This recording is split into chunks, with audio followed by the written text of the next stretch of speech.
नमस्कार दोस्तों, welcome to सरकार स्टडी बेस्ड एजुकेशन। चलिए इस क्लास में हम बात करने वाले हैं DTP with page maker and Photoshop की। और ये सब्जेक्ट आपको कहाँ मिलता है? ये सब्जेक्ट मिलता है आपको डीसीए के सेकंड सेमेस्टर में। ठीक है, तीसरा सब्जेक्ट मिलता है। और ये पीजीडीसीए के सेकंड सेमेस्टर में भी तीसरा सब्जेक्ट मिल जाता है।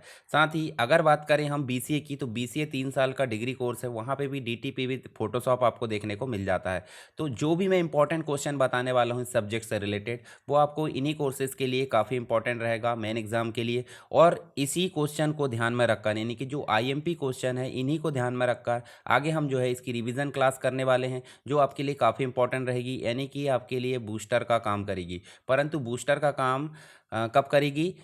जब आप जो है इसका कंप्लीट वीडियो देख लोगे और इसकी पीडीएफ पढ़ लोगे, तब ये जो है बूस्टर के रूप में काम करेगी। पता चल रहा है कि आपने मेन वीडियो नहीं देखा है और ये बूस्टर क्लास ले रहा है, तो कुछ चीज़ें आपको ऐसी लगेगी कि समझ में ना आए, या कुछ ऐसा लगेगा कि बहुत जल्दी जल्दी समझा दिए। तो रिवीजन का मतलब ही क्या होता है? रिवीजन का मतलब ही होता है फास्ट। ठीक है, तो आपको पहले से पढ़ा होना चाहिए, तभी रिवीजन आपके लिए फ़ायदेमंद हो सकता है।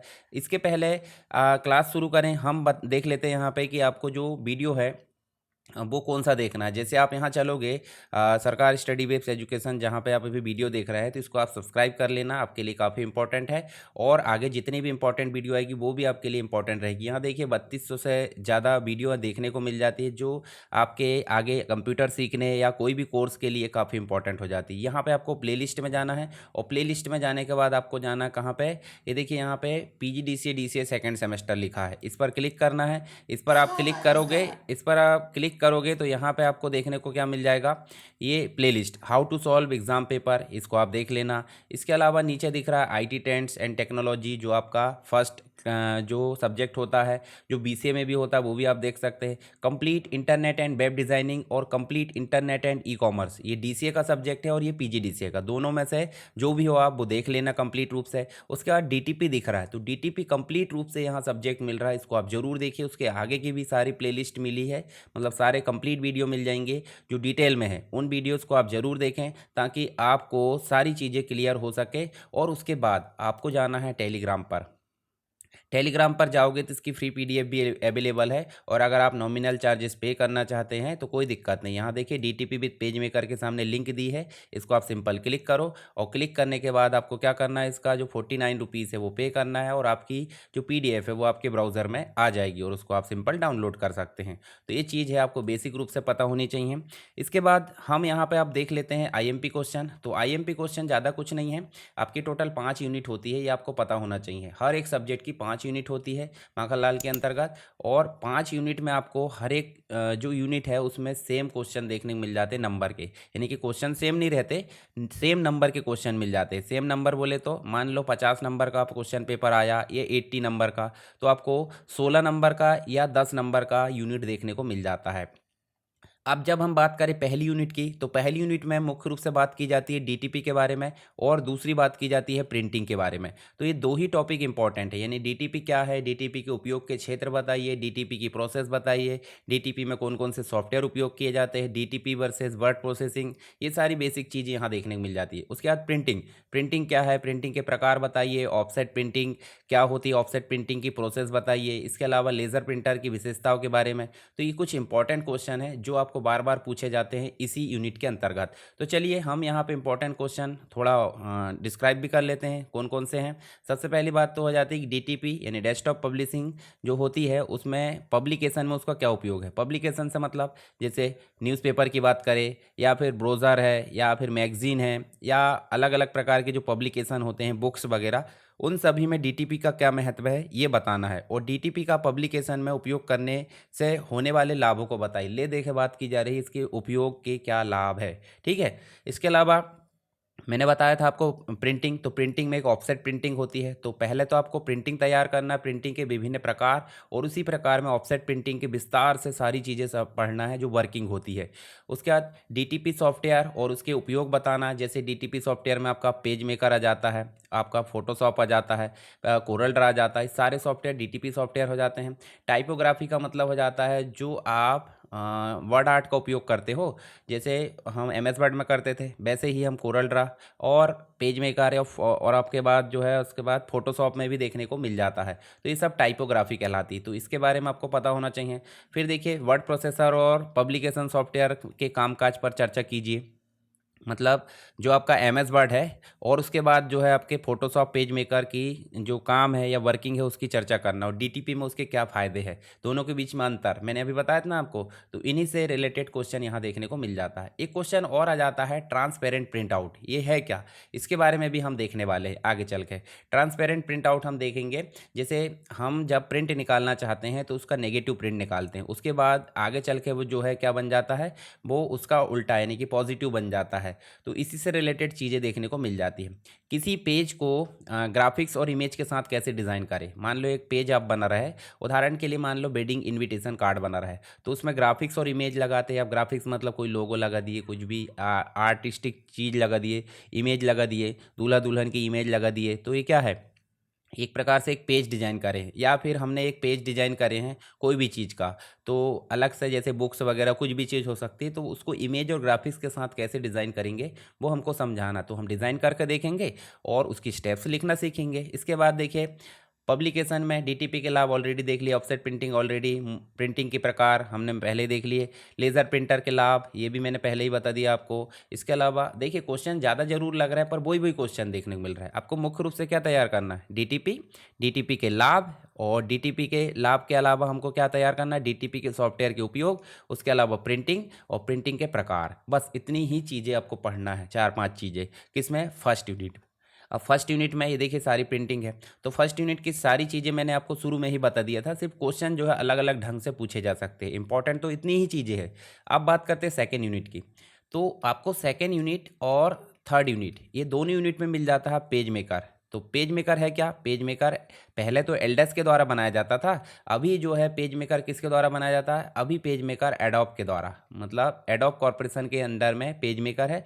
तो पेज मेकर के संबंध में विभिन्न प्रकार, जैसे पेज मेकर क्या है, पेज मेकर की विशेषताओं को समझाइए, पेज मेकर की विभिन्न सेटिंग को समझाइए, पेज मेकर के टूल्स को समझाइए, पेज मेकर के पैलेट्स को समझाइए। सारी चीज़ें ही हमको देखने को मिल जाती है कहाँ पे, पेज मेकर में। जैसे मास्टर पेज क्या है, तो ये सारी चीज़ तो हम पढ़ने वाले हैं, और उसके बाद आप नोट्स में एक बार पढ़ लेना, तो उससे क्या होगा, हालांकि पढ़ लिए होंगे, समझदार लोग पहले ही पढ़ लेते हैं, और जो ज़्यादा समझदार रहते हैं वो बाद में पढ़ लेते हैं, कोई दिक्कत नहीं, सभी समझदार होते हैं।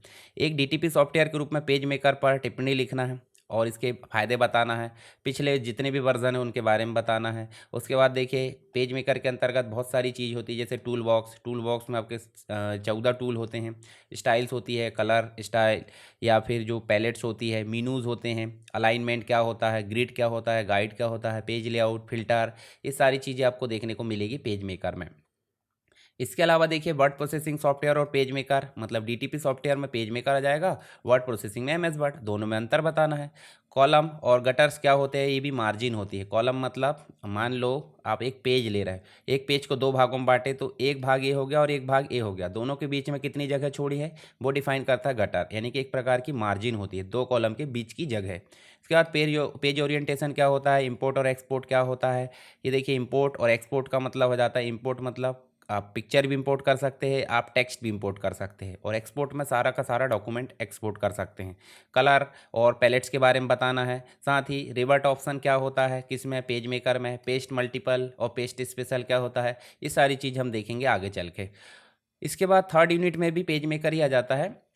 इसमें पेज सेटअप, डॉक्यूमेंट सेटअप आ जाता है, रूलर के साथ काम करना, यूनिट मेजरमेंट क्या होती है, कॉलम की बैलेंसिंग क्या होती है, और इसके साथ ही हम आगे देखेंगे नेक्स्ट जो है क्वेश्चन ड्रॉप कैप देखने को मिलेगा। एमएस वर्ड में पढ़े हैं तो यहाँ भी लिख सकते हैं। इसके साथ ही आपको नेक्स्ट जो है, नेक्स्ट देखने को मिलता है पेज सेटअप और फ्रेम के बारे में। पेज सेटअप क्या है, वही डॉक्यूमेंट सेटअप, और फ्रेम क्या होता है, बुक्स और मैगजीन में के प्रकाशन में डीटीपी के उपयोग बताना है। तो सिंपल सी बात है, हम कोरल का उपयोग देख लेंगे भाई, कोरल के थ्रू हम जो है बुक्स और मैगजीन बनाकर देख लेंगे। एक और सॉफ्टवेयर आ जाता है जिसका नाम है क्वार्क एक्सप्रेस, जो कि न्यूज़पेपर में चलता है मैगजीन वगैरह प्रकाशित करने के लिए। और बुक्स के लिए तो सिंपल सी बात, हम कोरल ड्रा का उपयोग कर सकते हैं, तो कोरल ड्रा में हम बुक्स बना सकते हैं, कोई दिक्कत नहीं। इसके साथ ही आपको मास्टर पेजेस के बारे में बताना है, स्टोरी एडिटर, ये सब हमने पहले भी देख लिए हैं जो मैंने इंपॉर्टेंट बताया था। टेबल एडिटर क्या होता है, मास्टर पेज, फ्रेम ऑप्शन, और न्यूज़पेपर में इसका क्या उपयोग है वो ऑलरेडी देख ली। अब फोर्थ यूनिट जो है आपकी, और एक और है फिफ्थ यूनिट, ये दोनों में मिल जाता है बेसिक रूप से फोटोशॉप के बारे में। तो फोटोशॉप के संबंध में देखिए बहुत सारी चीज़ें जो हम आगे पढ़ेंगे। एक तो पढ़ लेंगे ग्राफिक्स फाइल फॉर्मेट, जेपीजी है, ये सारी चीज़ें जो होती है। और उसके साथ ही हमने मल्टीमीडिया पढ़े थे, फंडामेंटल्स ऑफ मल्टीमीडिया, वहाँ पे भी आपको ये मिल जाता है। हालांकि जिसने नहीं पढ़ा होगा कोई दिक्कत नहीं, हम इस पर पढ़ लेंगे। वेक्टर और raster graphics, bitmap graphics, pixel है, कलर मोड है, image size and resolution, change image size and resolution, creating new image in Photoshop, ये सारी चीज़ हम आगे चल के देखेंगे। इसके साथ ही देखिए वेक्टर ग्राफिक्स, रास्टर ग्राफिक्स तो बार बार पूछा जाता है। इसके बाद ही फोटोशॉप डॉक्यूमेंट की विशेषताओं को समझाना है। ग्राफिक्स फाइल, एडोब फोटोशॉप में उपलब्ध एडिटिंग फीचर कौन कौन से होते हैं वो हम पढ़ेंगे। पीएचडी फाइल क्या होती है फोटोशॉप में, फोटोशॉप डॉक्यूमेंट फाइल होती है, तो वो हम पढ़ेंगे। यहाँ पे लेयर और पैलेट्स के बारे में विस्तार से पढ़ेंगे। Image manipulation, masking effect. इसके बाद एडोब इलस्ट्रेटर के बारे में भी थोड़ा सा देख लेंगे, जो कोरल ड्रा के जैसी ही फैसिलिटी प्रोवाइड करता है, पर किसका पार्ट है, एडोब का। और ये एडोब फोटोशॉप क्या है, ये ग्राफिक्स एडिटिंग है, मतलब इमेज या फोटो से रिलेटेड काम करना है। साथ ही देखिए फोटोशॉप में लेयर की व्याख्या, ये हमने ऑलरेडी अभी डिस्कस करे। देखिए बार बार अलग अलग प्रकार से, जैसे ऑप्शन में भी पूछा जा सकता है और सेपरेट भी पूछा जा सकता है। तो इस प्रकार से आपको जितनी भी चीज़ें हैं वो आपको फोटोशॉप में देखने को मिल जाएगी। तो ये हो गए हमारे इंपॉर्टेंट क्वेश्चन, आई होप आपको समझ में आ गए होंगे। फिर भी अगर कोई दिक्कत है आपको तो आप मुझे कमेंट बॉक्स में बता सकते हैं। हम इसके बाद जो है सारी चीज़ों को रिवाइज करेंगे जो आपके लिए इंपॉर्टेंट है मेन एग्जाम के लिए। चलिए सबसे पहले हम बात करते हैं डीटीपी क्या होता है। डीटीपी का मतलब हो जाता है डेस्कटॉप पब्लिशिंग। अब होता क्या है ये, इस प्रकार से अगर देखें तो डीटीपी, डेस्क का मतलब हो जाता है टेबल, यानी कि एक बेंच या जो भी चीज़ हम बोले। टॉप मतलब उसके ऊपर, और उसके ऊपर पब्लिशिंग, उसके ऊपर पब्लिशिंग का मतलब उसके ऊपर रखे हुए सामग्री के द्वारा। सामग्री से मतलब ऐसा नहीं कुछ भी रखोगे, उसका मतलब लैपटॉप या पर्सनल कंप्यूटर हमने रख लिए, उसके बाद हमने प्रिंटर रख लिए, और प्रिंटर में ही आजकल स्कैनर आने लगा है। अगर नहीं आता तो स्कैनर भी हम इसके साथ में रख सकते हैं। अब कैसे करेंगे, जो रॉ मटेरियल होता है उसमें हम उसको टाइप करेंगे, टाइप करके उसको डिज़ाइन करेंगे, डिज़ाइन करके उसको जो प्रूफ है प्रिंटर के माध्यम से प्रिंट करेंगे। अगर समय समय पर कोई ग्राफिक्स फाइल लग रही तो स्कैनर का उपयोग करते हैं, और बाद में इसको फाइनल प्रिंट हम दे देते हैं। उसके बाद इसको बांट दिया जाता है या प्रकाशित कर दिया जाता है, तो इसी को बोल देते हैं हम डीटीपी, यानी डेस्कटॉप पब्लिशिंग। तो ये बेसिक चीज़ है जिसके बारे में हमने पहले भी जो लॉन्ग वीडियो उसमें डिस्कस कर चुके हैं। शुरुआत हुई थी 1970 से। डेस्कटॉप प्रकाशन को सबसे पहले जेरोक्स पार्क में विकसित किया गया था। 85 में एप्पल लेज़र प्रिंटर को जो है जनवरी में पेश किया गया डीटीपी बाजार के लिए। उसके बाद में जुलाई में एल्डस पेज मेकर आया। अब देखिए पेज मेकर अभी एडोब है, और पहले क्या था, एल्डस था। तो एल्डस के नाम, एल्डस ने ही इसको बनाया था, इसका नाम एल्डस पेज मेकर पड़ा। मतलब जो श्रेय है किसको जाता है, एल्डस को। देखिए एल्डस के संस्थापक जो है पॉल ब्रेंडर है, और 1985 में प्रोफेशनल डीटीपी में माइक्रोसॉफ्ट वर्ड को पीछे छोड़ दिया इसने, और ये डीटीपी यानी डेस्कटॉप पब्लिशिंग के लिए काफ़ी इंपॉर्टेंट रहा। इसके बाद यहाँ देखो तो थोड़ी सी हिस्ट्री देखने को मिल जाती है। 1985 में क्या आया, लेज़र प्रिंटर एप्पल के द्वारा। 1985 में ही एल्डस पेज मेकर आया, और ये किस कॉन्सेप्ट पे काम करता था, what you see is what you get, यानी जैसा आप देखते हैं वैसा आप प्राप्त कर लेते हैं प्रिंट के माध्यम से। फिर 1986 में एक जो सॉफ्टवेयर आया जिसका नाम था वेंचुरा पब्लिशिंग। फिर आया एम एस डॉस, जो एक प्रकार से सी यू आई बेस्ड था, कैरेक्टर यूज़र इंटरफेस। फिर 86 में ही देखिए पेज स्ट्रीम है। फिर एमेगा पब्लिशिंग, और धीरे धीरे करके आज की डेट में देखोगे तो बहुत सारे ऐसे सॉफ्टवेयर आ गए हैं जिनके माध्यम से डीटीपी का काम आसानी से किया जा रहा है। जिसमें मुख्य रूप से अगर देखें तो कोरल देखने को मिल जाता है, कोरल के अलावा एडोब इलस्ट्रेटर देखने को मिल जाता है, फोटोशॉप है, पेज मेकर तो अभी चलन में ज़्यादा है नहीं, परंतु हमें सिलेबस के अकॉर्डिंग अगर आंसर लिखना है तो हमें पेज मेकर रिविज़न करना होगा। चलिए आगे देखें तो ये स्टेप्स भी आप देख सकते हैं।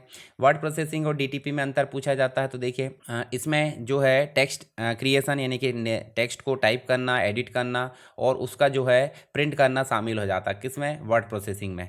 वर्ड प्रोसेसिंग सॉफ्टवेयर का उपयोग सरल मेमो या फिर मेन्यू स्क्रिप्ट, रिज्यूम बनाने के लिए किया जाता है। किसी भी वर्ड प्रोसेसिंग सॉफ्टवेयर में सीधे सीधे टेक्स्ट जोड़ सकते हैं, ठीक है। और वर्ड प्रोसेसिंग के अंतर्गत माइक्रोसॉफ्ट वर्ड, ओपन ऑफिस, इसी प्रकार के जो सॉफ्टवेयर है वो देखने को मिल जाते हैं। डीटीपी की तुलना में वर्ड प्रोसेसिंग सॉफ्टवेयर का उपयोग करना आसान है। अब बात कर लेते हैं थोड़ी सी डीटीपी की। तो दोनों को अलग अलग समझा सकते हैं और दोनों को मिक्स करके भी आप अंतर बता सकते हैं। हालांकि अलग अलग समझाओगे थोड़ा ज़्यादा अच्छा रहेगा। तो डीटीपी जो है डेस्कटॉप पब्लिशिंग के जरिए हम उन दस्तावेजों या डॉक्यूमेंट का उत्पादन या प्रोडक्शन कर पाते हैं जिसमें टेक्स्ट हो, ग्राफिक्स हो, इन सब का मिक्सचर हो और अच्छे से उनको एडजस्ट किया गया हो। उन सभी चीज़ों को हम डीटीपी में ही डिज़ाइन कर सकते हैं। फिर उसके बाद देखिए डेस्कटॉप पब्लिशिंग का उपयोग समाचार यानी न्यूज़पेपर के लिए, मैगजीन्स के लिए, एडवर्टाइजमेंट, ब्रोशर है, इन सभी इनके जैसी सभी और इनके जैसी ही चीज़ें को हम जो है अच्छे से लेआउट तैयार करके बना सकते हैं। इसके बाद डीटीपी सॉफ्टवेयर में टेक्स्ट को जोड़ने के लिए पहले टेक्स्ट फ्रेम को जोड़ना होता है। जैसे टेक्स्ट फ्रेम हमने जोड़ दिए मान लो, तो इसके अंदर हम लिख सकते हैं, ठीक है, जैसे पेज मेकर, फोटोशॉप या कोरल ड्रा, कहीं पे भी।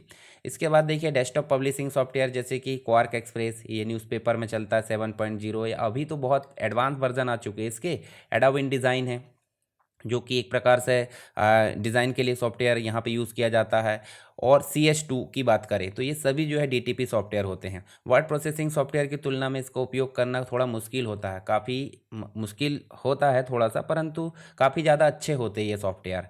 इसके बाद डीटीपी के उपयोग क्यों करें हम, तो डीटीपी जो है एक प्रकार से परंपरागत प्रकाशन प्रणाली की तुलना में काफ़ी सुविधाजनक है। इसमें बहुत ही व्यवस्थित तरीके से सारा काम किया जाता है पब्लिशिंग का। परंपरागत प्रणाली में कार्य विभिन्न व्यक्तियों के द्वारा संपादित किया जाता था, परंतु डीटीपी में यह कार्य एक ही व्यक्ति के हाथ में होता है। परंपरागत विधि में बहुत अधिक समय लगता था और डीटीपी में बहुत कम समय लगता है। डीटीपी के कारण समय साधन दोनों की बचत होती है। परंपरागत प्रणाली में प्रकाशन को हार्ड कॉपी में संभाल कर रखना होता था, परंतु यहाँ पे आपको ई कॉपी यानी कि हार्ड ड्राइव और पेन ड्राइव में सुरक्षित रहती है। तो ये कुछ उपयोग है। अब इसके कुछ पैकेज होते हैं, मतलब डीटीपी के सॉफ्टवेयर की बात करें तो वर्ड प्रोसेसिंग सॉफ्टवेयर भी इसके अंतर्गत आ जाते हैं, जैसे MS वर्ड है, ओपन ऑफिस है। पेज लेआउट तैयार करने के लिए पेज मेकर है, MS पब्लिशर है। इसके अलावा ग्राफिक्स डिज़ाइन के लिए, ये डिज़ाइन की स्पेलिंग थोड़ी सी गलत है, इसको ध्यान मत देना। ग्राफिक्स डिज़ाइन जो पैकेज होते हैं वो कोरल ड्रा होता है, इलस्ट्रेटर होता है। फोटो डिज़ाइन के लिए फोटोशॉप और फोटो पेंट होते हैं। तो सब ये डीटीपी सॉफ्टवेयर के पैकेज हैं, इनके बारे में आप छोटा छोटा पॉइंट लिख सकते हैं। इसके बाद नेक्स्ट अगर देखेंगे हम, तो नेक्स्ट आपको देखने को मिल जाता है एडोब InDesign। ये सारे जो सॉफ्टवेयर है इनको आप देख लेना, ये सब डीटीपी प्रोग्राम है, इनकी सहायता से हम डीटीपी का काम आसानी से कर सकते हैं। कुछ स्कोप देख लेते हैं, तो न्यूज़पेपर में इसका उपयोग किया जाता है सॉफ्टवेयर कंपनीज़ के द्वारा, फिल्म कंपनीज, मैगजीन है, एडवर्टाइजमेंट, हर जगह देखोगे तो कहीं ना कहीं आपको इनका उपयोग देखने को मिल जाता है। तो डीटीपी का उपयोग बहुत ही बृहद है। इसके बाद वर्किंग की बात करें तो वर्किंग में आपको एक मोटा मोटा पता होना चाहिए कि जब भी हम कोई डीटीपी का काम कराना, मान लो आपको वेडिंग कार्ड बनाना है, अपने घर में कोई कार्यक्रम है तो वेडिंग कार्ड बनाना, तो आप रॉ टेक्स्ट को टाइप करके या फिर आप पेज में ले जाकर देते हो। पेज में ले जाकर दोगे तो वो क्या करेंगे, उसको टेक्स्ट को टाइप करेंगे यानी कि टेक्स्ट को बनाएंगे, फिर पेज का लेआउट सेट करेंगे। पेज के लेआउट सेट करने के साथ उसको इमेज भी लगेगी, इमेज स्कैनर से लाएंगे या इंटरनेट से या कंप्यूटर में रखी वाली। फिर बाद में फाइनल प्रूफ देने से पहले एक प्रूफ दिया जाता है ताकि चेक कर सके गलती तो नहीं है, और फिर फाइनल प्रिंटिंग होती है। ये कंप्लीट स्टेप है, इन स्टेप को आप थोड़ा थोड़ा डिस्क्राइब कर सकते हैं अपने हिसाब से। यूजेस की बात करें तो एडवर्टाइजमेंट में डीटीपी का उपयोग हो जाता है, visiting card, identification card, newspaper है, बैलेंस शीट है, बुक्स है, इन सभी क्षेत्रों में अगर देखें तो आपको डीटीपी का उपयोग बड़ी मात्रा में देखने को मिल जाता है। बिना डीटीपी के ये कार्य करना असंभव है। इसके बाद कुछ और एक्स्ट्रा चीज़ हो जाती है, जैसे मंथली मैगजीन है, इनविटेशन कार्ड है, लेटर हेड है, पोस्ट कार्ड बनाना है, एनवलप्स तैयार करना है, कैलेंडर तैयार करना है, पोस्टर्स बनाना, बिल बुक है, एप्लीकेशंस बनाना, कोई कंपनी के लिए एनुअल रिपोर्ट बनाना है और ऑफिस नोटिस बनाना है। तो जहाँ देखो वहाँ आपको मिलेगा डीटीपी, और डीटीपी का उपयोग बहुत ही ज़्यादा है। इसके बाद देखिए एडवर्टाइजमेंट में आपको क्या क्या तैयार करना पड़ता है, तो ये सब देख लेना, इनको हम यहाँ पे नहीं पढ़ेंगे क्योंकि हमको क्वेश्चन इस प्रकार के नहीं आते। ये सारी चीज़ आपके समझने के लिए है, जब डिटेल वीडियो देखोगे तो वहाँ सारी चीज़ें समझ जाओगे। विजिटिंग कार्ड देख सकते हैं, आइडेंटिटी कार्ड देख सकते हैं, बुक्स है, बुक्स बनाने में डीटीपी का उपयोग हो जाता है। उसके बाद न्यूज़पेपर प्रिंटिंग में भी डीटीपी का उपयोग हो जाता है, तो इसके बारे में सेपरेट पढ़ेंगे हम। बैलेंस शीट है। अब बात कर लेते हैं हम प्रिंटिंग की।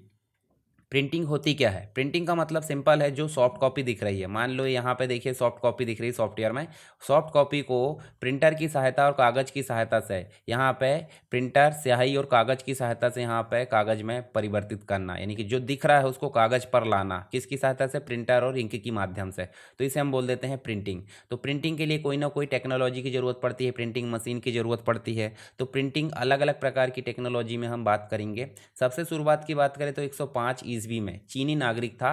चीनी नागरिक आपको पता ही है, उटपटांग नाम होता है। तो इसने कपास और मलमल की सहायता से कागज़ का आविष्कार किया। फिर 712 में सीमाबद्ध एवं स्पष्ट ब्लॉक प्रिंटिंग की शुरुआत हुई। 650 में ही देखो पहली मुद्रित पुस्तक थी जो हीरक सूत्र नामक थी। फिर 1041 में चीनी जो व्यक्ति है उसी ने चीनी मिट्टी की मदद से अक्षरों को तैयार किया। पहले तो कागज़ तैयार किया, फिर चीनी मिट्टी की मदद से अक्षरों को तैयार किया। और उसके बाद जो है मुद्रण के आविष्कार और विकास का श्रेय मुख्य रूप से किसको जाता है? चीन को, क्योंकि यहाँ भी चीनी है और यहाँ भी चीनी है। चीनी चीनी शक्कर भाई भाई, ठीक है। चलिए यहाँ पे देखो, जर्मनी था, जर्मनी यूरोप में, इसके जॉन गुटेनबर्ग ने 1440 में ऐसे टाइपों का आविष्कार किया जो बदल बदल कर विभिन्न सामग्री को बड़ी मात्रा में प्रिंटिंग कर सके। 1454-55 में दुनिया का पहला प्रिंटिंग प्रेस खुला। कहाँ पे? गुटेनबर्ग में।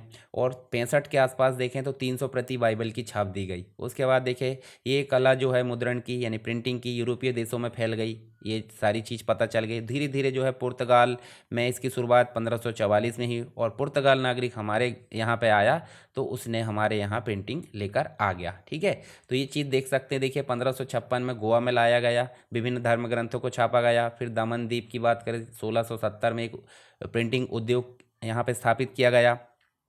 सन 1900 में बिजली संचालित रोटरी प्रेस, लिनोटाइप की सुविधा और जो है कलर रंग बिरंगे जो भी चित्र है उसको छापने के लिए, फोटोग्राफी को छापने की व्यवस्था यहाँ पे शुरू कर दी गई समाचार पत्र के सहित। अब बात कर लेते हैं प्रिंटिंग के प्रकार की। तो प्रिंटिंग के प्रकार, लेटर प्रेस प्रिंटिंग होती है, screen printing, offset printing, flexography printing, electrostatic. तो इनको सबको थोड़ा थोड़ा डिस्कस कर लेते हैं ताकि एग्जाम में पूछा जाता है तो हम लिख सकें। सबसे पहली बात करें लेटर प्रेस की, तो लेटर प्रेस प्रिंटिंग जो थी सबसे प्रारंभिक तकनीक थी और इसे टाइपोग्राफी प्रिंटिंग भी बोला जाता था। देखिए यहाँ पे टाइपो रखे हैं, पहले से अक्षर सजे हुए और उनको सीधे छाप दिया जाता था। उभरे हुए कैरेक्टर यहाँ पे देखने को मिल जाते हैं और जो अक्षर है या तो वो लकड़ी के सांचे में रखे रहते हैं या तो धातु के। अक्षरों को एक फ्रेम में रखा जाता है, ये भी आप देख सकते हैं। तो देखिए इस प्रकार से आप देखें जो प्रिंटिंग है वो आपको देखने को मिल जाती है, लेटर प्रेस प्रिंटिंग। उसके बाद बात करते हैं स्क्रीन प्रिंटिंग। टी शर्ट है, बैनर है या फिर जो बोरे है, बोरिया वगैरह छापने के लिए हम इसका उपयोग करते हैं। तो देखिए 19वीं शताब्दी में इसका उपयोग शुरू हुआ। प्रथम विश्व युद्ध में जो झंडे छपे थे, बैनर छपे थे, वो इसी की सहायता से छपे थे। छोटे प्रिंटिंग कार्यों में इसका उपयोग किया जाता है। नॉर्मली अगर देखें तो विजिटिंग कार्ड है, इनविटेशन कार्ड है, इन सब में देखिए इस प्रकार से मान लो प्रिंट जिस पे किया जाना वो नीचे रखा जाएगा सामग्री, उसके ऊपर ये सांचा रखा जाएगा और इसमें बना हुआ है डिज़ाइन और इसके ऊपर इंक से लीप पोत दिया जाता है, जैसा भी बोलो आप। तो वो जो चीज़ें जहाँ छपी है मतलब डिज़ाइन बनी है वो उसके नीचे से स्याही जाकर नीचे वाली भाग में छप जाती है। तो इस प्रकार से प्रिंटिंग हमारी हो जाती है, किसकी? Screen printing. इसके बाद है फ्लेक्सोग्राफी। तो ये न्यू टेक्निक के रूप में जानी जाती थी। इसमें रिलीफ प्लेट यूज़ की जाती थी, इसमें डायरेक्ट स्याही नहीं, इसमें प्लेट तैयार की जाती थी और इस प्लेट से अन्य जो चीज़ें, जैसे मान लो ये प्लेट है, प्लेट को एक मेन जो मशीन होती है हमारी उसमें मेन रोलर में हमने लगा दिए और वहाँ से कागज़ गुजरेगा तो इसमें इंक भी गिरते जाती है और कागज़ गुजरता है तो इस इंक की सहायता से कागज़ पर छपाई हो जाती है। तो इस प्रकार आप देख सकते हैं। जैसे यहाँ देखोगे तो देखिए आपको फ्लेक्सो प्लेट आपको यहाँ दिखेगी, दिख रही।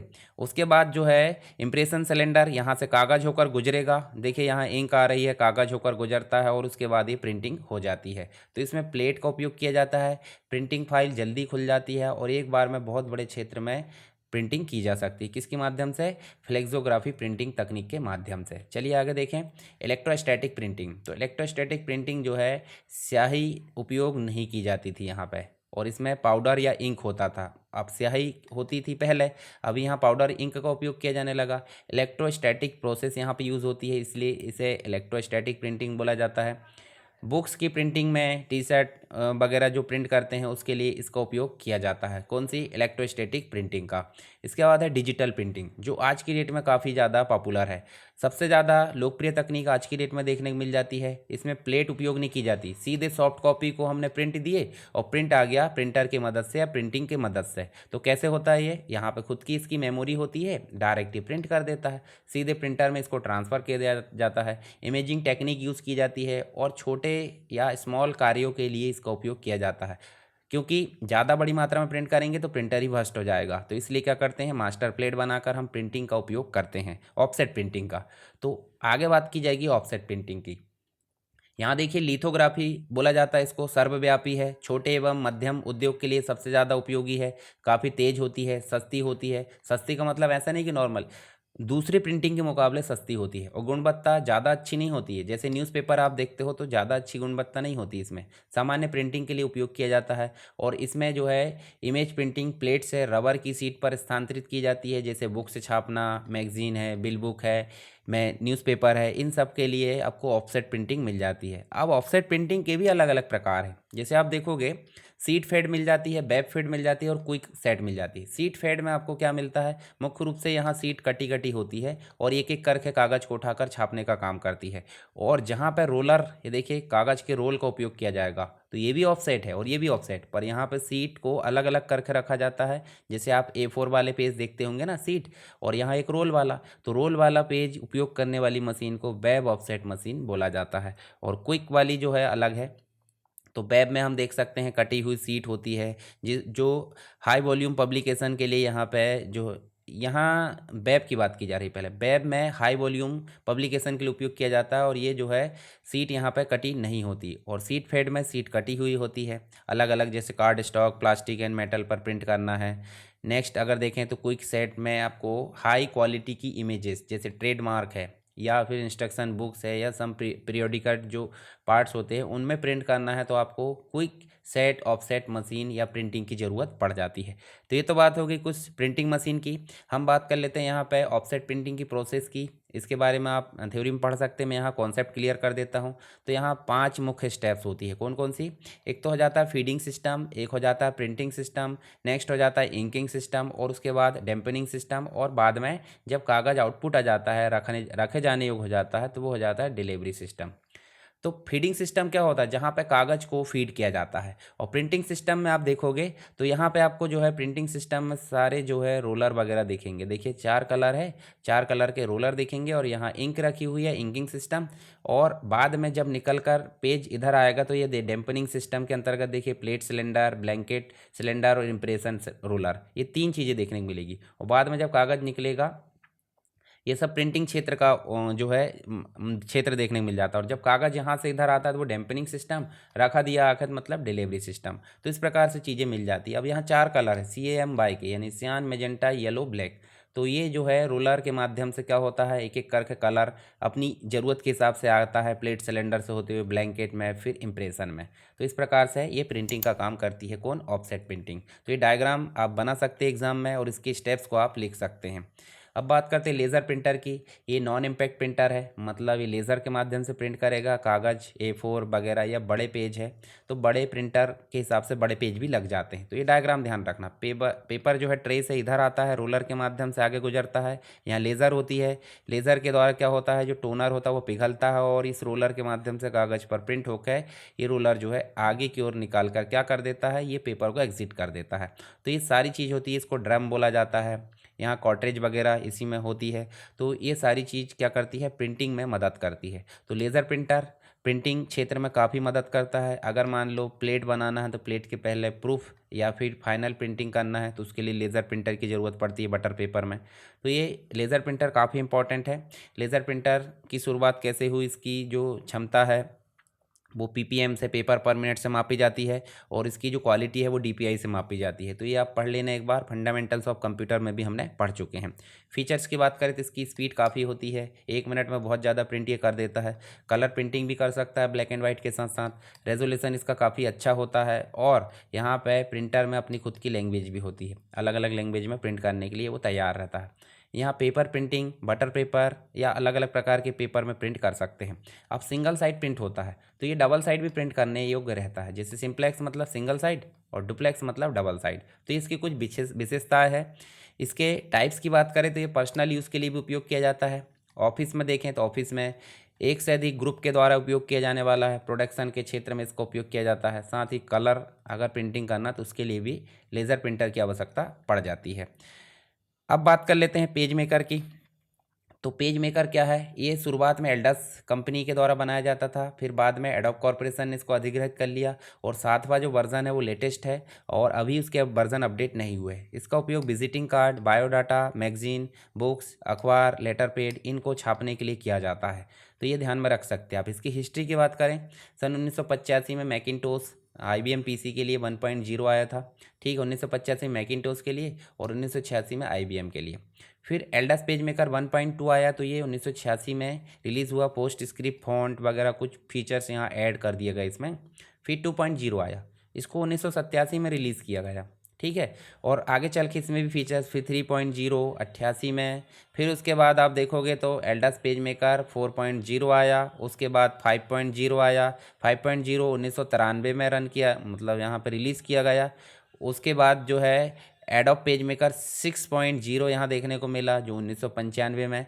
अब 6.0 की बात करें तो ये एडोब सिस्टम यानी कि एडोब कॉरपोरेशन के द्वारा लॉन्च किया जाने लगा। यहाँ तक था एल्डस देखिए, और यहाँ आ गया एडोब। उसके बाद एडोब पेजमेकर 6.5 आया 96 में, और साथ ही एडोब पेजमेकर 7.0 आया 2001 में। इसके आगे की वर्जन यहाँ पे नहीं है। अब हमें पढ़ना क्यों पड़ रहा है? हम पढ़ रहे हैं सिलेबस के ध्यान में रखकर, तो सिलेबस के कारण हमें पढ़ना पड़ रहा है, नहीं तो हम इसके बहुत सारे अल्टरनेटिव देखने को मिल जाते हैं मार्केट में DTP के लिए, जिनको हम पढ़ेंगे। कुछ एट्रीब्यूट होते हैं जो कि इसके अंतर्गत टूल्स देखने को मिलेंगे, आगे पढ़ेंगे। स्टाइल्स है, मीनू है, अलाइनमेंट्स है, गाइड्स है, ये सब मिलेंगे हमको आगे चल के।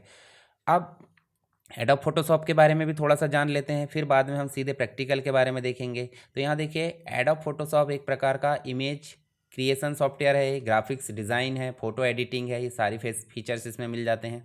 और ये मुख्य रूप से काम करता है पिक्सल बेस्ड, यानी कि रास्टर ग्राफिक्स एडिटर इसे बोला जाता है। डेवलपमेंट किया गया था एडोब के द्वारा। ओरिजिनली 1988 में मैक के लिए यहाँ पे लाया गया था, जो कि 90 में रिलीज़ हुआ। फिर अभी वर्तमान में देखें तो ये हर एक ऑपरेटिंग सिस्टम के लिए अवेलेबल है, चाहे वो 86 हो 32 बिट या फिर 64 बिट। इसके अलावा ये जो है बनाया गया था थॉमस और जॉन कॉल के द्वारा। 26 से अधिक लैंग्वेज यहाँ सपोर्ट की जाती है। ऑपरेटिंग सिस्टम की बात करें तो विंडो 10 का जो वर्ज़न है, विंडो 11 है, एंड्रॉयड है या फिर आईपैड है, इन सभी में ये जो है अवेलेबल है एडोब फोटोशॉप। पिछले ऑपरेटिंग सिस्टम में भी ये चलता है, जैसे एडोब फोटोशॉप 7 की बात करें तो ये हर एक में अभी चलता है, हम देख सकते हैं। फिर कौन कौन इसका उपयोग कर सकता है? फोटोग्राफर इसका उपयोग करते हैं, ग्राफिक्स डिज़ाइनर इसका उपयोग करते हैं, वेब डिज़ाइनर इसका उपयोग करते हैं, इमोजी क्रिएटर है और मीम क्रिएटर, ये सभी लोग अभी वर्तमान में फ़ोटोशॉप का उपयोग बड़ी मात्रा में कर रहे हैं। यूजेस क्या क्या है? तो इमेज क्रिएशन के लिए हम इसका उपयोग कर लेते हैं, फ़ोटो एडिटिंग के लिए इसका उपयोग कर लेते हैं। एल्बम डिज़ाइनिंग की बात करें तो इसमें इसका उपयोग किया जाता है। फ्लैक्स के लिए इसका उपयोग किया जाता है। पोस्टर के लिए, बुक के कवर पेज बनाना है, कवर बनाना है, तो इसके लिए फ़ोटोशॉप का उपयोग किया जाता है। ये सारी चीज़ आपको डिटेल में पढ़ना है, पढ़ भी लिए होंगे आपने, पर मैं यहाँ आपको रिविज़न करा रहा हूँ। कुछ विशेषताएं होती है फ़ोटोशॉप की, जैसे मान लो इसमें लेयर की फैसिलिटी मिल जाती है, इसमें ब्रश की फैसिलिटी मिल जाती है, इसमें क्लोन स्टेम टूल मिल जाता है, इसमें हीलिंग ब्रश मिल जाता है, हिस्ट्री ब्रश मिल जाता है, ब्लर हो जाता है, शार्पन टूल मिल जाता है। तो ये तो नॉर्मल इतने फीचर्स है, पर इसके फीचर्स की तो गिनती नहीं कर सकते। आगे जब प्रैक्टिकल करेंगे तो आपको प्रैक्टिकल में भी देखने को मिल जाएगा। चलिए नेक्स्ट जो हो जाता है आपका उसके वर्जन ओल्डर वर्जन देखें तो देखिए 0.07 फर्स्ट कमर्शियल वर्जन था, फिर 1.0 2.0 3 और उसके बाद 4 5 6 7। जो 7 वर्जन है, मतलब 6 तो हम ठीक से यहाँ देख सकते हैं 2000 में हुआ लॉन्च।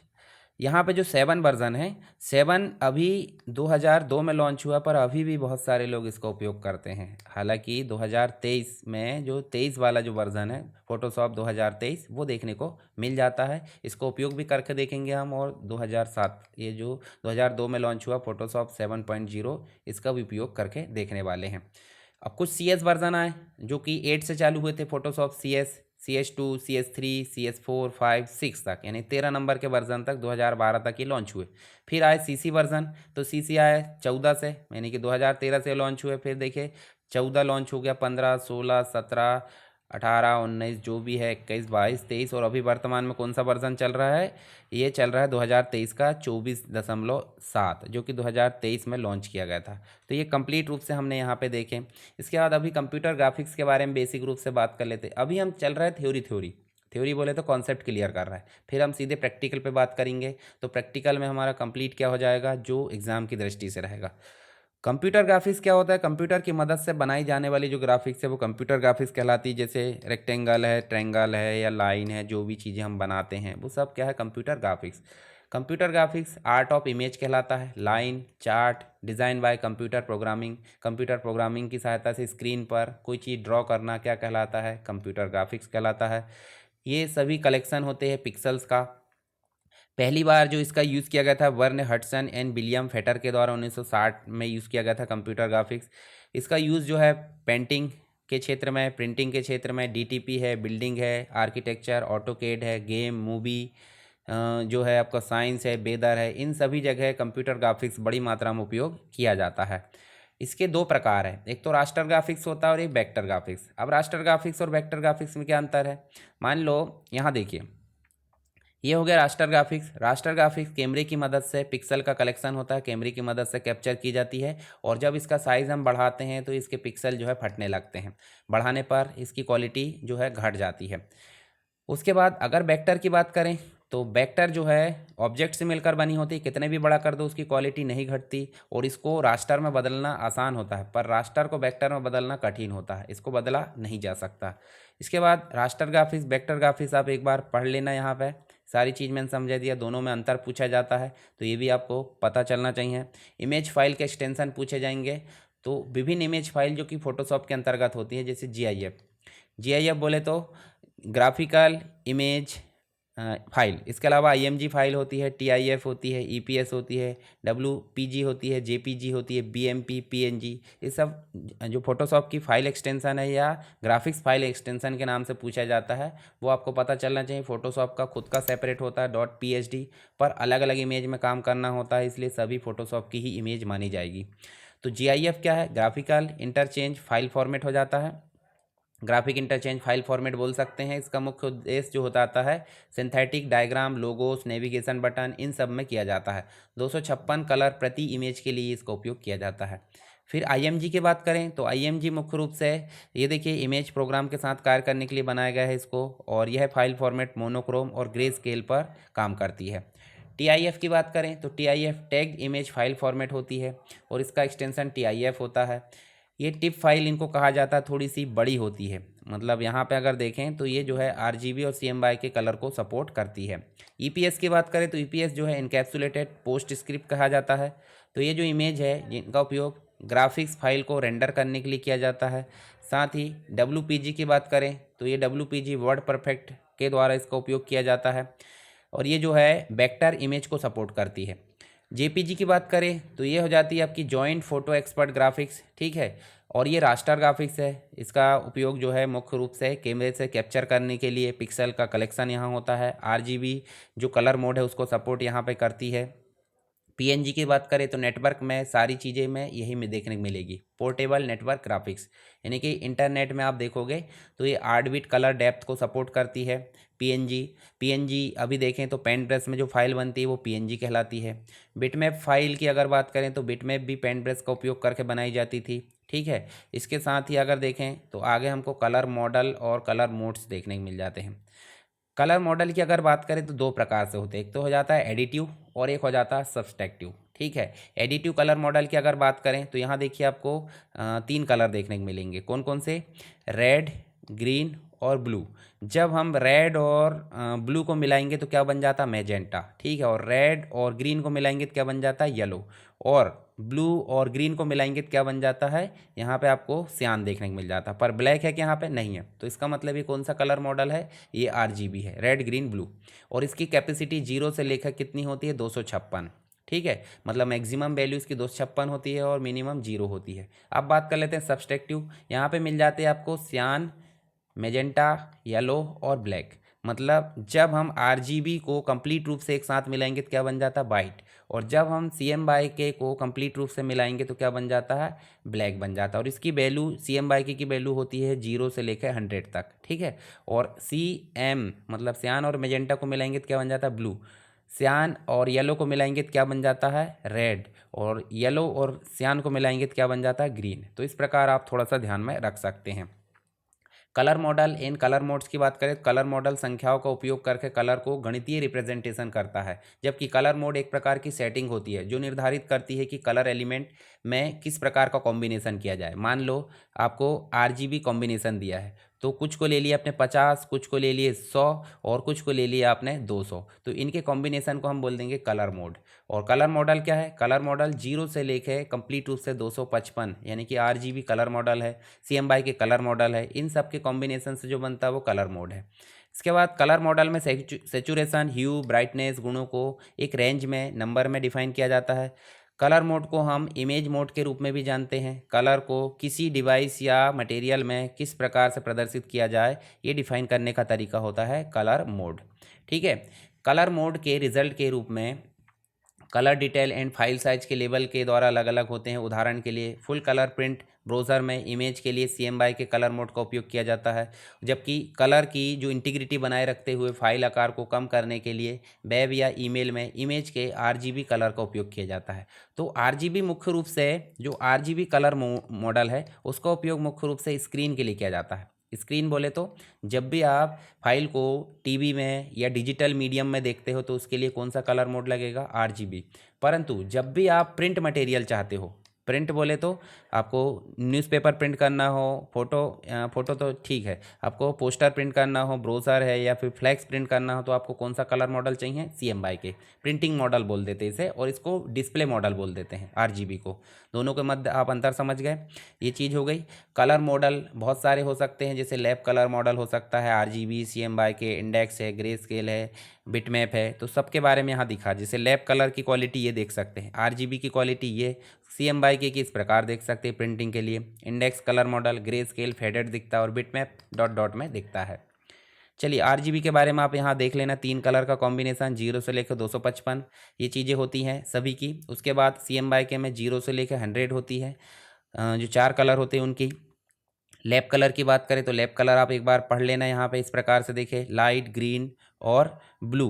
ये देखिए लाइटनेस ग्रीन रेड और उसके बाद ब्लू येलो, इस प्रकार से होता है। कलर जो कर्व है वो भी देखने को मिल जाता है। जैसे मान लो 100% sRGB वाला जो मॉनिटर है या फिर 60% sRGB, ये सारी चीज़ आपको देखने को मिल जाती है जब आप मॉनिटर या मोबाइल ख़रीदते हैं तब। ठीक है, तो ये ज़्यादा डिटेल की बात है, अभी हमको नहीं जाना है। ग्रे स्केल आप देख सकते हैं। उसके बाद बिटमैप और ड्यू टोन यहाँ देखने को मिल जाता है। इंडेक्स कलर जो कि डॉट डॉट में दिख जाता है। इसके बाद मल्टी चैनल मोड भी होता है। सारी चीज़ें कुछ और थ्योरेटिकल पार्ट है वो हम प्रैक्टिकल कर लेते हैं, उसके बाद देखेंगे। तो हम इसको जो है मिनिमाइज़ करते हैं और हम सीधे चलते कहाँ पे? पेज मेकर को शुरू करते हैं। तो पेज मेकर को शुरू करने के लिए हम क्या करते हैं? स्टार्ट बटन में जाते हैं, यहाँ लिखते हैं हम एडोब, और एडोब के बाद देखिए यहाँ पे लिखा हुआ है एडोब पेज मेकर 7.0। इसको सिंपल क्लिक करना है। अब कौन कौन से क्वेश्चन इंपॉर्टेंट हो जाते हैं आपके एग्ज़ाम के लिए वो चीज़ें हम यहाँ पे देखेंगे एक एक करके। तो सबसे पहली बात तो हो जाती है कि अगर आपको पेज मेकर में कोई डॉक्यूमेंट बनाना है तो आप 2 तरीके से बना सकते हैं। एक तो बना सकते हैं न्यू से, न्यू फाइल ब्लैंक रहेगी, और एक बना सकते हैं टेम्पलेट के थ्रू। तो टेम्पलेट में देखिए यहाँ बहुत सारी चीज़ें दी है, कार्ड्स बनाना है या फिर आपको ऐड बनाना है, सर्टिफिकेट बनाना है। तो सर्टिफिकेट बनाना था, आप सर्टिफिकेट पे क्लिक करो। अब क्लिक करने से कुछ नहीं हो रहा, डबल क्लिक कर दो, कोई दिक्कत नहीं। ये देखिए अब ये फाइल जो है फाउंड नहीं कर रही है, कोई दिक्कत नहीं, फाइल फाउंड नहीं कर रही, दूसरा बना लो न्यूज़लेटर। ये देखिए ये फाइल जो है इस प्रकार से हम देख सकते हैं। यहाँ देखिए न्यूज़लेटर आपका बन गया, और ये 1 2 3 जो भी है हर एक पेज में बन गया। इसको आप जो है अपने हिसाब से मॉडिफाई कर सकते हैं। यहाँ सारा टेक्स्ट लिखा हुआ है, बड़ा करोगे तो ये देखने को मिल जाएगा। ठीक है, ये देखिए यहाँ मान लो आपको आर्ट वर्क प्लेस करना है, यहाँ कोई टेक्स्ट लाना है, जहाँ पिक्चर लाना है, सारी चीज़ें आपको यहाँ पे दे दिया है। तो ये तो हो गया टेम्पलेट के थ्रू, इसको हम सीधे क्लोज कर देते हैं। नई फाइल हम कैसे बनाएंगे? और फाइल में जाकर न्यू, और यहाँ देखिए आपको सेटअप समझना है। यहाँ पे हम पेज का साइज़ लेते हैं, डायमेंशन, पोर्ट्रेट लेना, लैंडस्केप लेना वो ले सकते हैं, डबल साइडेड लेना तो इस पर टिक रखो, नहीं लेना तो मत रखो। और डबल साइडेड में भी फेसिंग पेज लेना तो इसको टिक रखो। और पेज कितने लेना है? मान लो आपको 10 लेना है। मार्जिन कितनी लेना है भाई? मार्जिन इनसाइड आउटसाइड दिया है, टॉप और बॉटम। और प्रिंट करते समय इसका रेजोल्यूशन क्या आना चाहिए? तो हम नॉर्मली 300 देते हैं। किस प्रिंटर से प्रिंट होगा तो वो भी हम यहाँ पे दे देते हैं, और उसके बाद हम सीधे इसको ओके कर लेते हैं। ये हमारा पेज आ गया। पेज के एलिमेंट समझिए, ऊपर टाइटल बार दिख रहा है, कोई दिक्कत नहीं। यहाँ पे मीनू बार है, यहाँ टूल बार है। उसके बाद आपको यहाँ क्या देखने को मिल जाता है? Tool box. टूल बॉक्स काफ़ी इंपॉर्टेंट है, जो आपके एग्जाम में पूछा जाता है। तो टूल बॉक्स क्या है? अब एक एक करके यहाँ देख लेते हैं। जैसे टूल बॉक्स, ये पॉइंटर होता है। मान लो टेक्स्ट लिखना है तो टेक्स्ट के लिए पहले फ्रेम लाना होता है। देखिए ये फ्रेम ले आए, ये फ्रेम हो जाता है टेक्स्ट जहाँ रखना उसके लिए, और यहाँ हमने टेक्स्ट लिख लिए। अब टेक्स्ट में लाकर सीधे मैं अलग से लाकर रख देता हूँ। जैसे मैं एक टेक्स्ट डेमो टेक्स्ट ले आता हूँ। ठीक है, ये डेमो टेक्स्ट को हमने कहाँ ले गए, नोटपैड में ले गए, और नोटपैड में ले जाके हम इसको क्या कर देते, यहाँ पे पेस्ट। ठीक है, और ये पेस्ट करके हम जो है इसको और पेस्ट कर देते हैं, ये देखिए। और उसके बाद इसको जाते हैं फाइल में सेव कर लेते हैं। ये टेक्स्ट इसलिए ला रहा हूँ ताकि आपको एक चीज़ और बता सकूँ मैं प्रैक्टिकल आगे चल के। ऑटो फ्लो, ऑटो फ्लो हालांकि एग्जाम में इंपॉर्टेंट नहीं है अभी, फिर भी पूछ लिया जाए तो काफ़ी ज़्यादा ज़रूरी होता है वो। तो यहाँ हम टेक्स्ट फाइल कर देते हैं, और टेक्स्ट फाइल किस टाइप की है, .txt। इसको सेव करें, बंद कर दो। ठीक है, इसको भी बंद कर दो और इसको मिनिमाइज़ कर देते हैं। ये थ्योरी है आपके डीटीपी की, आगे हम चल के बात करेंगे। देखिए, जब भी हम यहाँ पे कोई टेक्स्ट लाना चाहते हैं तो हमारे पास में टेक्स्ट बना होना चाहिए नोटपैड की फाइल में, या फिर हम यहाँ टेक्स्ट फ्रेम लाकर टाइप कर सकते हैं। जैसे हमने टाइप करे SSW एजुकेशन, तो जहाँ से हमने कर्सर रखे थे वो आ गया, ये आ गया टेक्स्ट से। और टेक्स्ट को इधर उधर मूव करना है तो हम टेक्स्ट को मूव कर सकते हैं किसके माध्यम से, ये देखिए यहाँ पे, ये देखिए बार बार हम जो है ये पॉइंटर के माध्यम से मूव कर सकते हैं। कोई जो शेप लाना है तो शेप आप ला सकते हैं इसके माध्यम से। देखिए शेप में कलर करना है तो देखिए कलर से ये कर सकते हैं। अब कलर कौन सा हुआ, फिल कलर, तो फिल कलर हुआ है तो देखिए फिल कलर सेलेक्ट है। अगर आप चाहते हैं बॉर्डर और फिल दोनों हो तो दोनों एक साथ कर सकते हैं। देखिए अगर आप सिर्फ बॉर्डर चाहते हैं तो बॉर्डर आप कर सकते हैं। देखिए ये इस प्रकार से, ठीक है, ये देखिए यहाँ पे आप देख सकते हैं। इसके बाद ये जो है कलर की ओपेसिटी भी है। मान लो यहाँ पे आपको कलर करना है 5%, तो देखिए ये बॉर्डर की कलर हो गई। 5% कलर हम बॉर्डर की नहीं करना चाहते, हम करना चाहते हैं अंदर का, तो देखिए 5% कलर हो गया।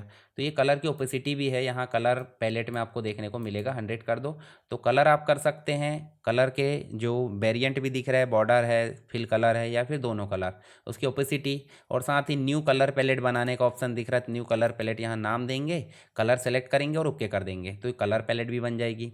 अब मॉडल हमने देखे अभी RGB CMY के, तो उसके हिसाब से भी बना सकते हैं। ठीक, इसके अलावा जो कलर बने हुए उनको डिलीट भी कर सकते हैं। ये हो जाती कलर पैलेट। एक और हो जाती स्टाइल पैलेट। जैसे मान लो ये टेक्स्ट है, ये टेक्स्ट प्री डिफाइन, तो वैसे हमने टाइप कर लिया, पर प्री डिफाइन स्टाइल जो MS वर्ड की होती थी वैसी स्टाइल यहाँ पे है।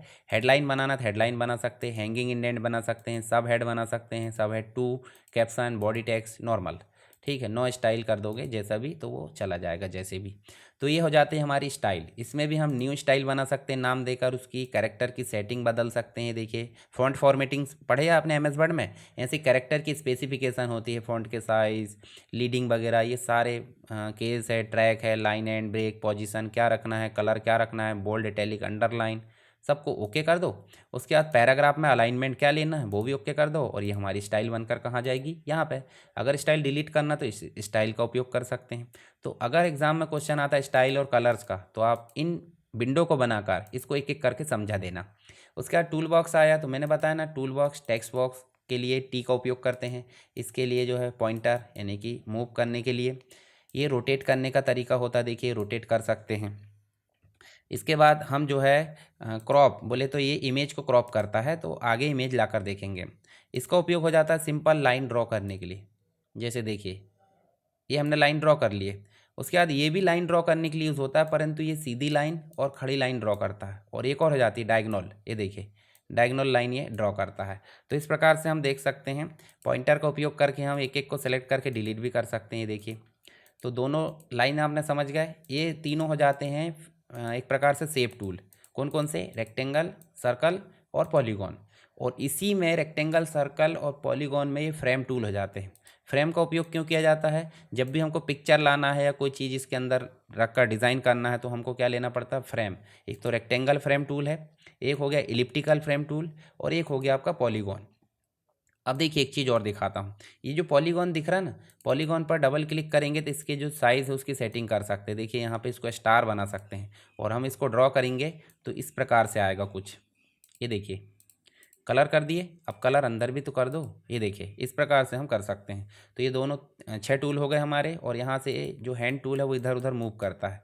और ये जो ये वाला टूल है ये जूम टूल है, प्लस, और उसके बाद अल्टर कंट्रोल दबाएंगे तो ये माइनस हो जाता है। ये देखिए, ठीक है। तो इस प्रकार हमारे जो है 13 टूल हमने देख लिए। 14 टूल कैसे देखें, तो 14 टूल के लिए आपको इमेज भी तो लाना पड़ेगा। तो इमेज लाने के लिए हमको क्या लाना है, ये जो टूल जो दिख रहा है आपका फ्रेम टूल में हम गए और यहाँ हमको लाना है एक पिक्चर लाने के लिए फाइल में जाएंगे और यहाँ देखिए प्लेस ऑप्शन दिया है। प्लेस मतलब पिक्चर को इंपोर्ट करने का तरीका है। तो पिक्चर को इंपोर्ट करने के लिए प्लेस में गए और यहाँ देखिए आपको पिक्चर लाना है। ये देखिए इसमें पिक्चर, चलिए यहाँ पे पिक्चर बॉक्स ही गायब हो गया है, फिर से लाते हैं ये पिक्चर। और उसके बाद हम चलें प्लेस में, प्लेस की शॉर्टकट की कंट्रोल D है। यहाँ चलें और यहाँ हम जो है ये इमेज ले आते हैं। इस इमेज को लाए तो देखिए इमेज पूरी दिख रही है नहीं, तो ये जो क्रॉप टूल है, क्रॉप टूल की मदद से इमेज को इधर उधर मूव किया जाता है। अब ये इमेज पूरी नहीं दिख रही है और वो परमिशन नहीं दे रही हमको इधर उधर मूव करने की। हम दूसरी इमेज ला कर देते हैं, ये इमेज आ नहीं रही है, तो चलिए हम यहाँ पर कोई दूसरा शेप लाते हैं और इसमें हम जो है इमेज को लाकर छोड़ देते हैं। चलिए यहाँ पे इस इमेज को लाते हैं। कुछ इमेज जो होती है इसमें सपोर्ट नहीं करती, जैसे मान लो आप BMP लाते, PNG लाते तो आसानी से सपोर्ट कर लेती है, परंतु कुछ और इनवैलिड, देखिए इनवैलिड डाटा बोल रहा है, तो इनवैलिड डाटा यहाँ पे नहीं आएगा, ध्यान रखना। तो इसलिए सपोर्टिंग वाली जो इमेज है, जैसे मान लो मेरी इमेज लाता हूँ तो मेरी इमेज आ गई। अब मैं इस इमेज को इधर उधर मूव करना चाहूँ तो कर सकता हूँ, देखिए पिक्चर में, तो ये हो जाता क्रॉप टूल। तो आपको टूल बॉक्स का उपयोग समझ में आ गया। उसके बाद आप देख सकते हैं यहाँ पे आपको कलर का समझ में आ गया, स्टाइल का समझ में आ गया। अब बात कर लेते हैं कंट्रोल का। तो कंट्रोल पैलेट करती क्या है, देखिए यहाँ पे देखोगे कंट्रोल पैलेट जो है मुख्य रूप से आपको फैसिलिटी प्रोवाइड करती है कि आप अपने टेक्स्ट पर काम कर सको। मुख्य रूप से कैरेक्टर पैलेट होती है, देखिए इसमें टेक्स्ट पर फॉन्ट स्टाइल बदल सकते हैं, ये देखिए Times New Roman Arial, normal कर सकते हैं, bold, italic, underline, hide unhide. उसके बाद आप स्ट्राइक कर सकते हैं, स्मॉल कैप्स, अपर, इसके बाद जो है ऑल कैप्स कर सकते हैं, सुपर स्क्रिप्ट, सब स्क्रिप्ट, ये सारे ऑप्शन आपके फॉर्मेटिंग के हैं। उसके बाद आप जो है साइज़ बढ़ा सकते हैं और लीडिंग बढ़ा सकते हैं। ट्रैकिंग बोले तो इनके बीच में गैप कर सकते हैं, लूज़ और टाइट कर सकते हैं। जो आपका एक प्रकार से स्केलिंग होती है, स्केलिंग भी बढ़ा सकते हैं और कर्निंग आप काम कर सकते हैं। और दूसरे वाले में, पैराग्राफ वाले में क्या रहता है, अलाइनमेंट सेट कर सकते हैं, लेफ्ट, सेंटर, राइट, जस्टिफाई, ये काम। और उसके बाद फर्स्ट लाइन इंडेंट, ऊपर वाले पैराग्राफ से कितनी दूरी देना है, सारी चीज़ें आपको यहाँ पे मिल जाएगी। एक और रहता है, देखिए एक और कंट्रोल पैलेट रहती है, जैसे मान लो यहाँ पे जाते हैं तो ये कंट्रोल पैलेट क्या करती है, ये ऑब्जेक्ट से रिलेटेड काम करती है, कितनी दूरी पे X Y position, height, bit क्या है, सारी चीज़ें आपको यहाँ पे मिल जाती है। तो चलिए ये तो बात हो गई, हमने बेसिक चीज़ें सारी स्क्रीन की समझ गए। ये एग्ज़ाम में क्वेश्चन आया तो आप जो है इसको ज़रूर हल कर दीजिए। अब हम मोटा मोटा देख लेते हैं कि कौन कौन से क्वेश्चन एग्ज़ाम में बनते हैं। कभी भी आपको एग्ज़ाम में अगर लिखना है तो स्टेप्स लिखा करो कि भाई फाइल मेनू में गए, फिर उसके बाद हमको कहाँ जाना है, मान लो हमको यहाँ पे डॉक्यूमेंट सेटअप में गए, उस पर क्लिक करें, हमारे पास डॉक्यूमेंट सेटअप का डायलॉग बॉक्स आया, इसमें जो भी सेटिंग करना है लिख दिए, उसके बाद ओके कर दिए। डायलॉग बॉक्स बनाना नहीं भूलना है, डायलॉग बॉक्स नहीं बनाओगे तो काम ही नहीं होगा। तो ये चीज़ आप देख सकते हैं यहाँ पे किस में, स्टेप्स में। तो न्यू बनाना बन गया, ओपन करना नॉर्मल है पहले जैसे। यहाँ एक ऑप्शन रहता है, पहले हम सेव कर लेते हैं। ये देखिए सेव कर लिए, सेव का नाम हम दे दिए, जैसे डाउनलोड में करना है PM page maker document, PMDOC, इसकी जो एक्सटेंशन रहती है PMD रहती है। तो हम यहाँ पे देखिए हमने सेव करे कब तक, इसमें। अब हम बना लेते हैं एक ठो ये वाला सेव, और एक और बना लेते हैं, इसमें हम कलर कर लेते हैं। अभी हम सेव करने के बाद क्या बनाइए, तो यदि हम सेव करने के बाद कोई भी चेंजेस नहीं चाहते हैं, गलती से बन गया है, तो हम क्या करेंगे, रिवर्ट। रिवर्ट मतलब हो जाता है, रिवर्ट जैसे ही करें तो वो बोल रहा है कि करना है नहीं करना, ओके। तो जब भी हमने सेव करे तो वहीं तक सेव रह जाता है, किसके माध्यम से, रिवर्ट के माध्यम से। एग्जाम में क्वेश्चन आया जरूर करना। इमेज प्लेस करना आप समझ गए, आप टेक्स्ट प्लेस करना बता देता हूँ। चलिए इसको हटाए और आप चले फाइल में, हम प्लेस में चले, और हमने कहाँ रखे थे, डेस्कटॉप पे, और यहाँ रखे थे TXT फाइल। ये देखिए टेक्स्ट फाइल, ओपन। ओपन जैसे करें, देखिए स्क्रीन पे आप देखोगे तो आपको एक अलग प्रकार का आइकॉन दिखेगा जो कि टेक्स्ट का है। इसको क्लिक करें तो देखिए कहाँ चला गया वो, नीचे आप देखोगे तो नीचे जाकर देखने को मिलेगा, देखिए डाउन एरो में आपको रेड बटन दिख रही है, इसको क्लिक करोगे तो देखिए यहाँ पे सेकंड पेज में जाकर फिर से हम रख सकते हैं। यहाँ से नीचे क्लिक करोगे तो आपको थर्ड पेज में जाकर रखना होगा। तो ये काम कब तक करेंगे, करते रहेंगे जब तक कि टेक्स्ट खत्म ना हो, परंतु हम ऐसा काम नहीं करेंगे। हम यहाँ पे इसको साइड में रख देते हैं और ये कंट्रोल पैलेट को यहाँ पे रख देते हैं, और ये जो आपका पेज मेकर का डॉक्यूमेंट है उसको यहाँ ले आते हैं। फिर से टेक्स्ट को इंपोर्ट करते हैं, देखिए प्लेस में गए और यहाँ फिर से आपने लिखे TXT, ओपन करें। अब हम दबाएंगे शिफ्ट, शिफ्ट दबाएंगे, देखिए आइकॉन चेंज हो गया। अब आपको सिर्फ क्लिक करना है, जो नीचे टेक्स्ट लाते थे वो नहीं लाना पड़ रहा है। पर हम ऐसा काम भी क्यों करें, ऐसा काम इसलिए नहीं करना है। देखिए इसको क्लिक करो, हटा दो, हम फाइल में जाएंगे, प्लेस में जाएंगे और हम टीएक्सटी फाइल फिर लाएंगे। ये देखिए हम यहाँ जाएंगे, कंट्रोल बटन क्लिक करेंगे। कंट्रोल जैसे क्लिक करोगे तो देखिए यहाँ 11 तक ऑटोमेटिक चीज़ें आ चुकी है जितना हमारा टेक्स्ट है। तो ये क्या है, ये है ऑटो फ्लो।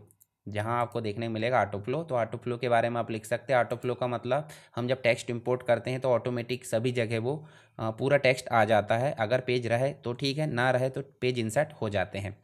अब ये तो ऑटो फ्लो हो गया।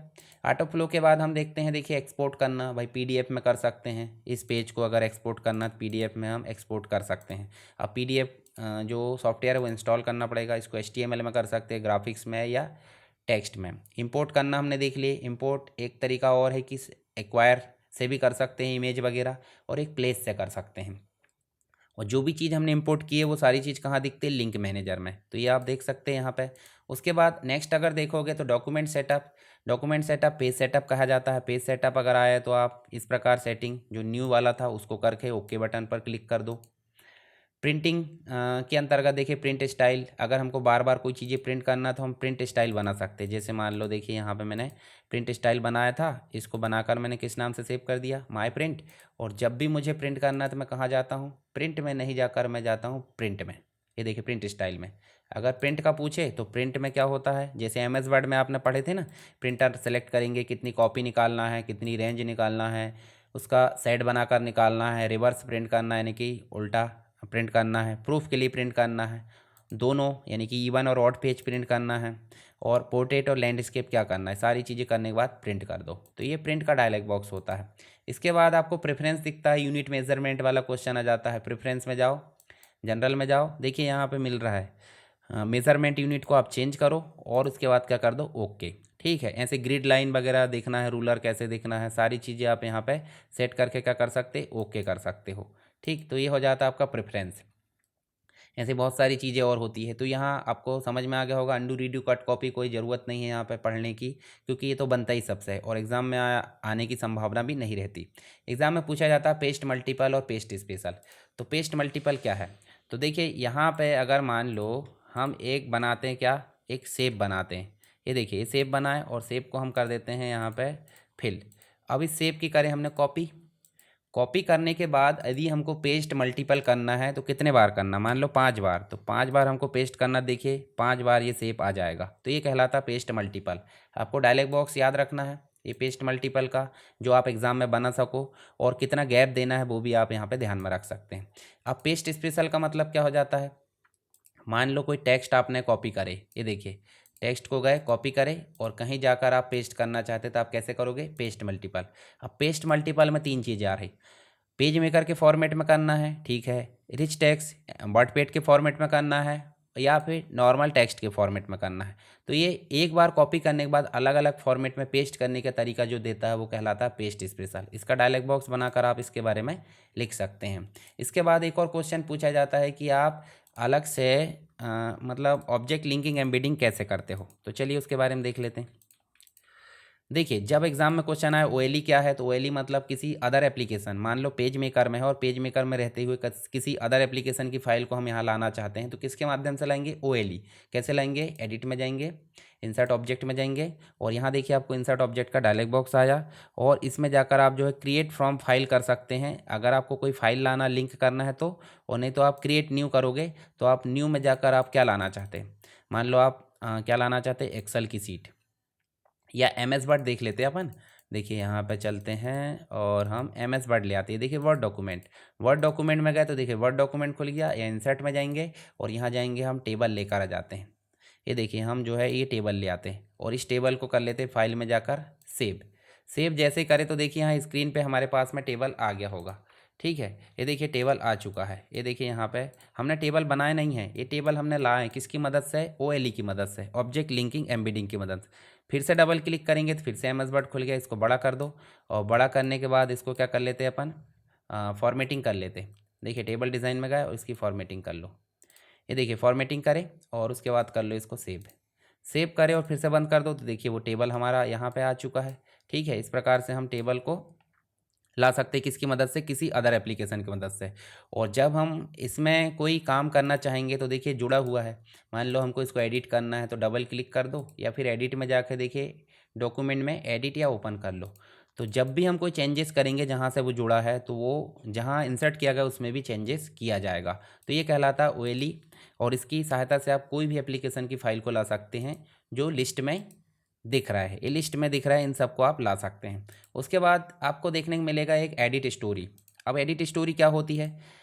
जब भी आपको अपने डॉक्यूमेंट में क्या करना हो, फाइंड रिप्लेस का काम करना हो या फिर स्पेलिंग का काम करना हो, तो आप किसकी ज़रूरत पड़ती है? एडिट स्टोरी की।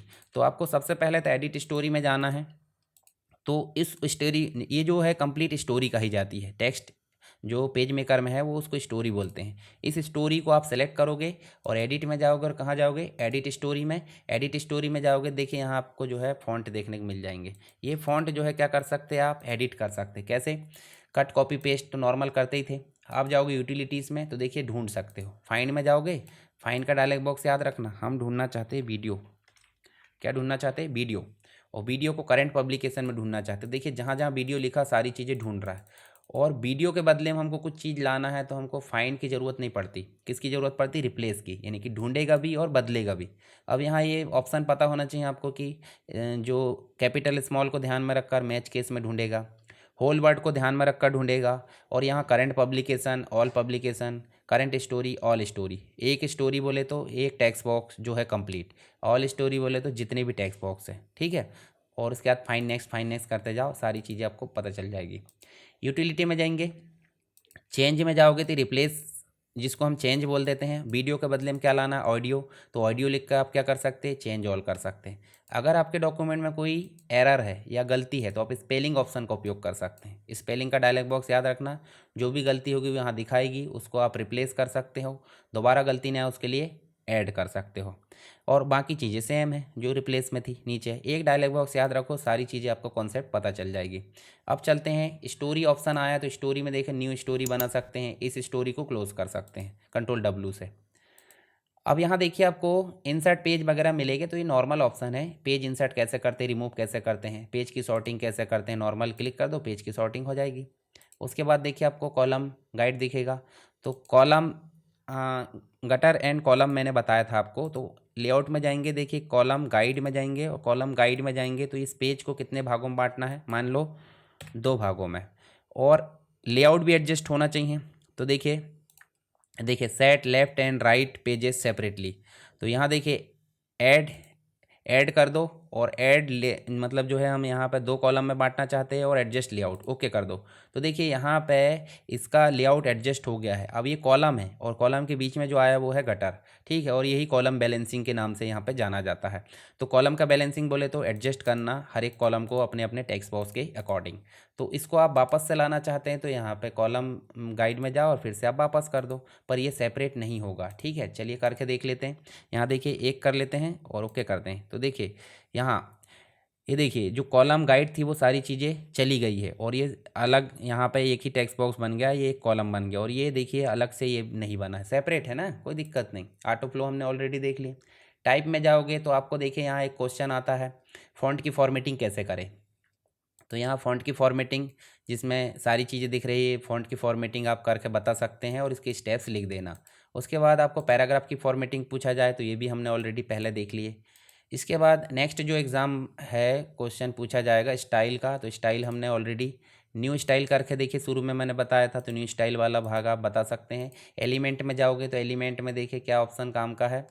ये देखिए यहाँ मास्किंग वगैरह हो जाती है, मास्किंग और ग्रुपिंग जो होती है वो सब कहलाती है यहाँ पे। जैसे मान लो हम एक शेप लेते हैं और यहाँ एक शेप और ले लेते हैं, इन दोनों शेप को हमको क्या करना है, ये देखिए इसको शेप क्लिक करें और इसको क्लिक करें। दोनों क्लिक करने के बाद एलिमेंट में जाओ, देखिए ग्रुप कर सकते हैं और अनग्रुप, इन्हीं को लॉक भी कर सकते हैं। फिर मास्क कर सकते हैं, अनमास्क कर सकते हैं। मास्क करोगे तो देखिए मास्किंग से क्या होता है, शेप एक ही बन गया है। ये देखिए मतलब दोनों जो शेप है वो आपस में जुड़ चुके हैं, ये मास्किंग कहलाती है। फोटोशॉप में और देखेंगे पॉलीगॉन सेटिंग वगैरह। यूटिलिटीज़ में मैंने ऑलरेडी बता दिया आपको, कलर कैसे बनाते हैं वो भी।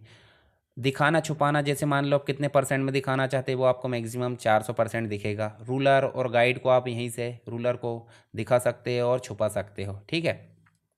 विंडो में जाओगे तो जितनी भी पैलेट्स हैं उनको दिखा सकते हैं और छुपा सकते हैं। अब एक चीज़ और बची है जो मास्टर पेज कही जाती है। मास्टर पेज का मतलब आप ऐसा समझ लो वाटर मार्क। वाटर मार्क में आप चाहते हैं ना एक पेज में रख दो, सभी पेज में आ जाती है, उसी प्रकार मास्टर पेज में जाकर देखते हैं। जैसे मान लो नॉर्मली हम एक एग्जांपल लेते हैं, ये शेप लिया है और इसमें जाते हैं और ये शेप ले आते हैं। चलिए इसमें ये वाला नहीं लाते, ये फ्रेम हो गया। इसमें जाते हैं और ये रेक्टेंगल ले आते हैं। ठीक है, जब भी हम मास्टर पेज में कोई डिज़ाइन बनाते हैं तो वो हर एक पेज में स्वतः ही आ जाती है। देखिए ये देखिए, लेफ्ट राइट में बनाए थे, लेफ्ट राइट में आ चुकी है। तो इसको हम बोल देते हैं मास्टर पेज। मास्टर पेज जो होते हैं लेफ्ट और राइट होते हैं। अगर हम डबल साइडेड नहीं लेते तो सिर्फ क्या आता है आपका, एल आता है।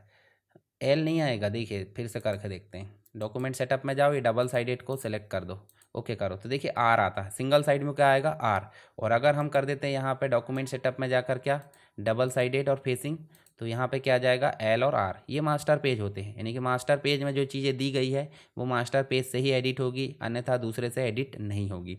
तो यहाँ पे पेज मेकर में जो भी क्वेश्चन बनना था वो मैंने आपको बता दिया हूँ। आप इसकी प्रैक्टिस कर लो, अगर नहीं भी करें हैं कोई दिक्कत नहीं, आप कंप्लीट वीडियो देख लीजिए एक बार और एक बार पीडीएफ पढ़ लीजिए और ये बूस्टर वीडियो आपका काम कंप्लीट हो जाएगा। चलिए इसको तो बंद कर देते हैं अभी, यहाँ से इसको बंद कर दें।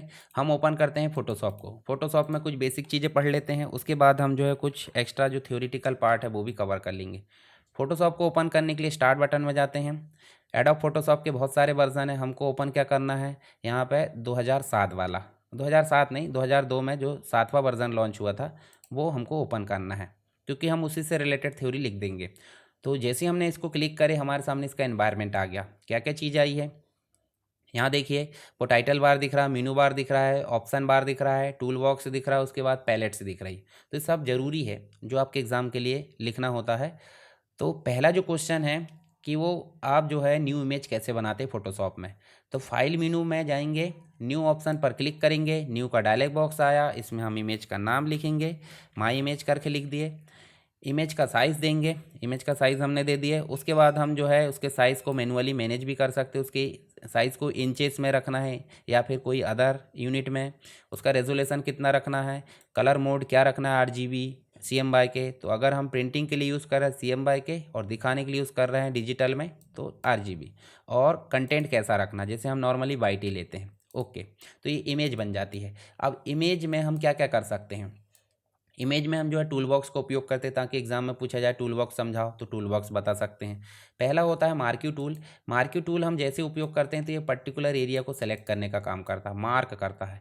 और इस मार्किंग वाले एरिया में अगर कलर करना तो कौन सा टूल होता है, ये पेंट बकेट टूल होता है। पेंट बकेट में सिंगल और ग्रेडियंट दोनों होता है। पेंट बकेट यहाँ गए और यहाँ जो कलर दिया है वाइट, वाइट को हम चेंज कर लेते हैं। मान लो हमको ये कलर चाहिए तो यहाँ लाकर हम क्लिक कर देते, देखिए कलर आ गया। या डार्क कलर चाहिए, कोई दिक्कत नहीं, डार्क कलर ले लेते। ये देखिए हम ब्लू कलर ले लेते हैं, सबसे डार्क कलर। यहाँ देखिए ब्लू कलर आ गया।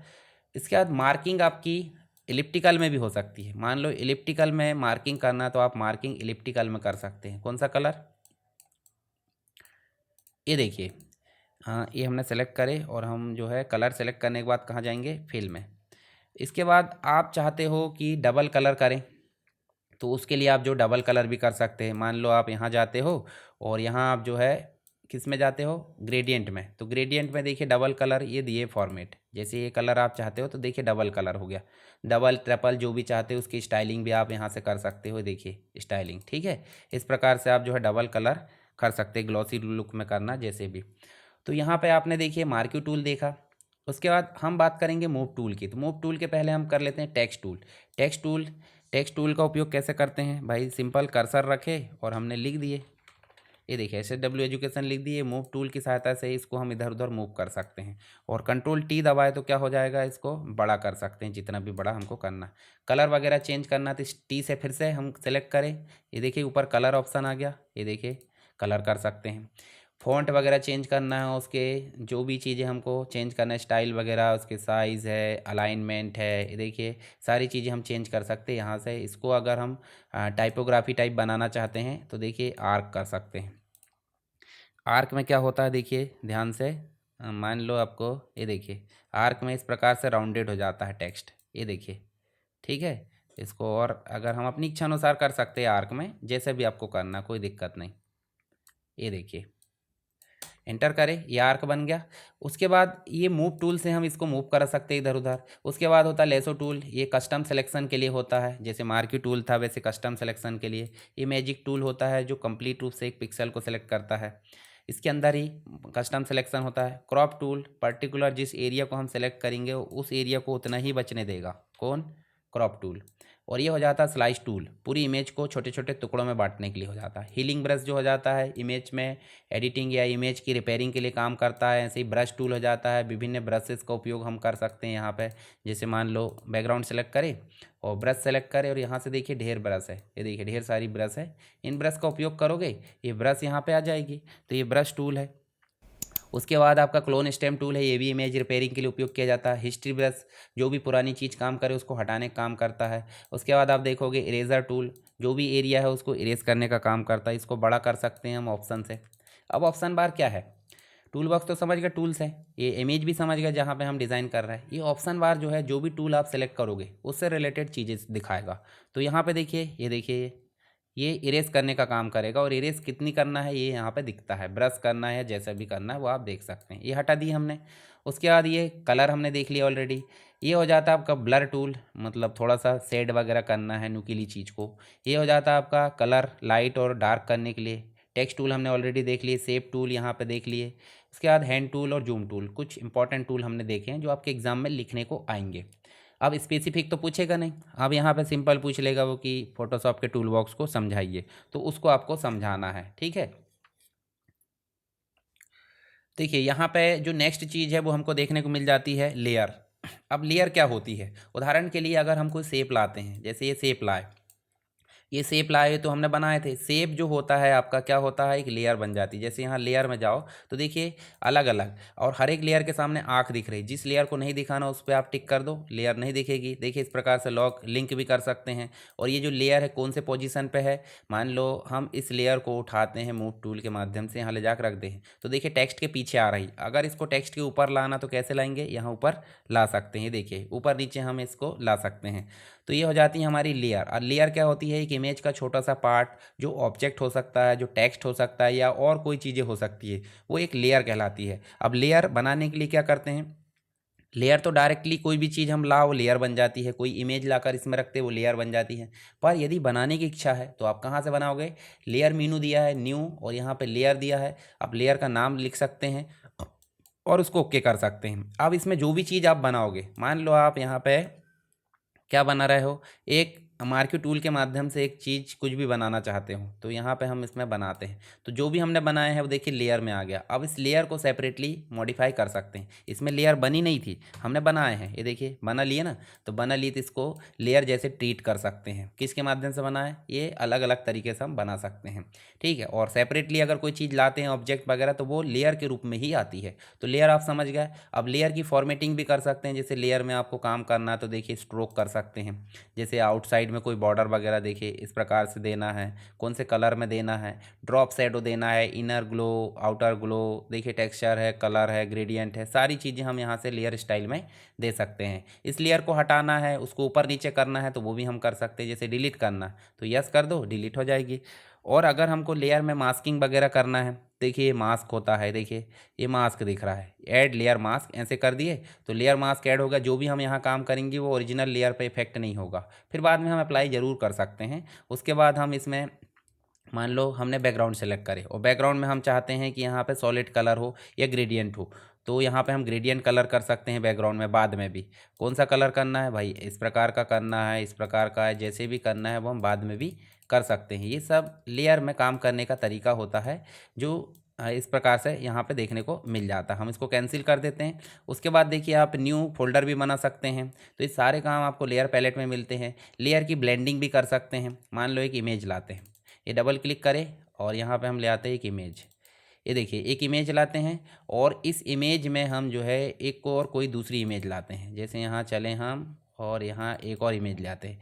इस इमेज को मूव टूल के माध्यम से इसमें ले जाकर रख देते हैं, ठीक है। और इसको जो है हम क्या कर देते हैं, छोटा कर देते हैं, और छोटा करके इसको जो है इस प्रकार से इसके बराबर कर देते हैं, ठीक है।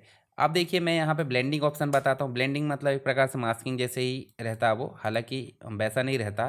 तो ये देखिए अभी सिलेक्ट कौन सी है, लेयर 1, और बैकग्राउंड ये है।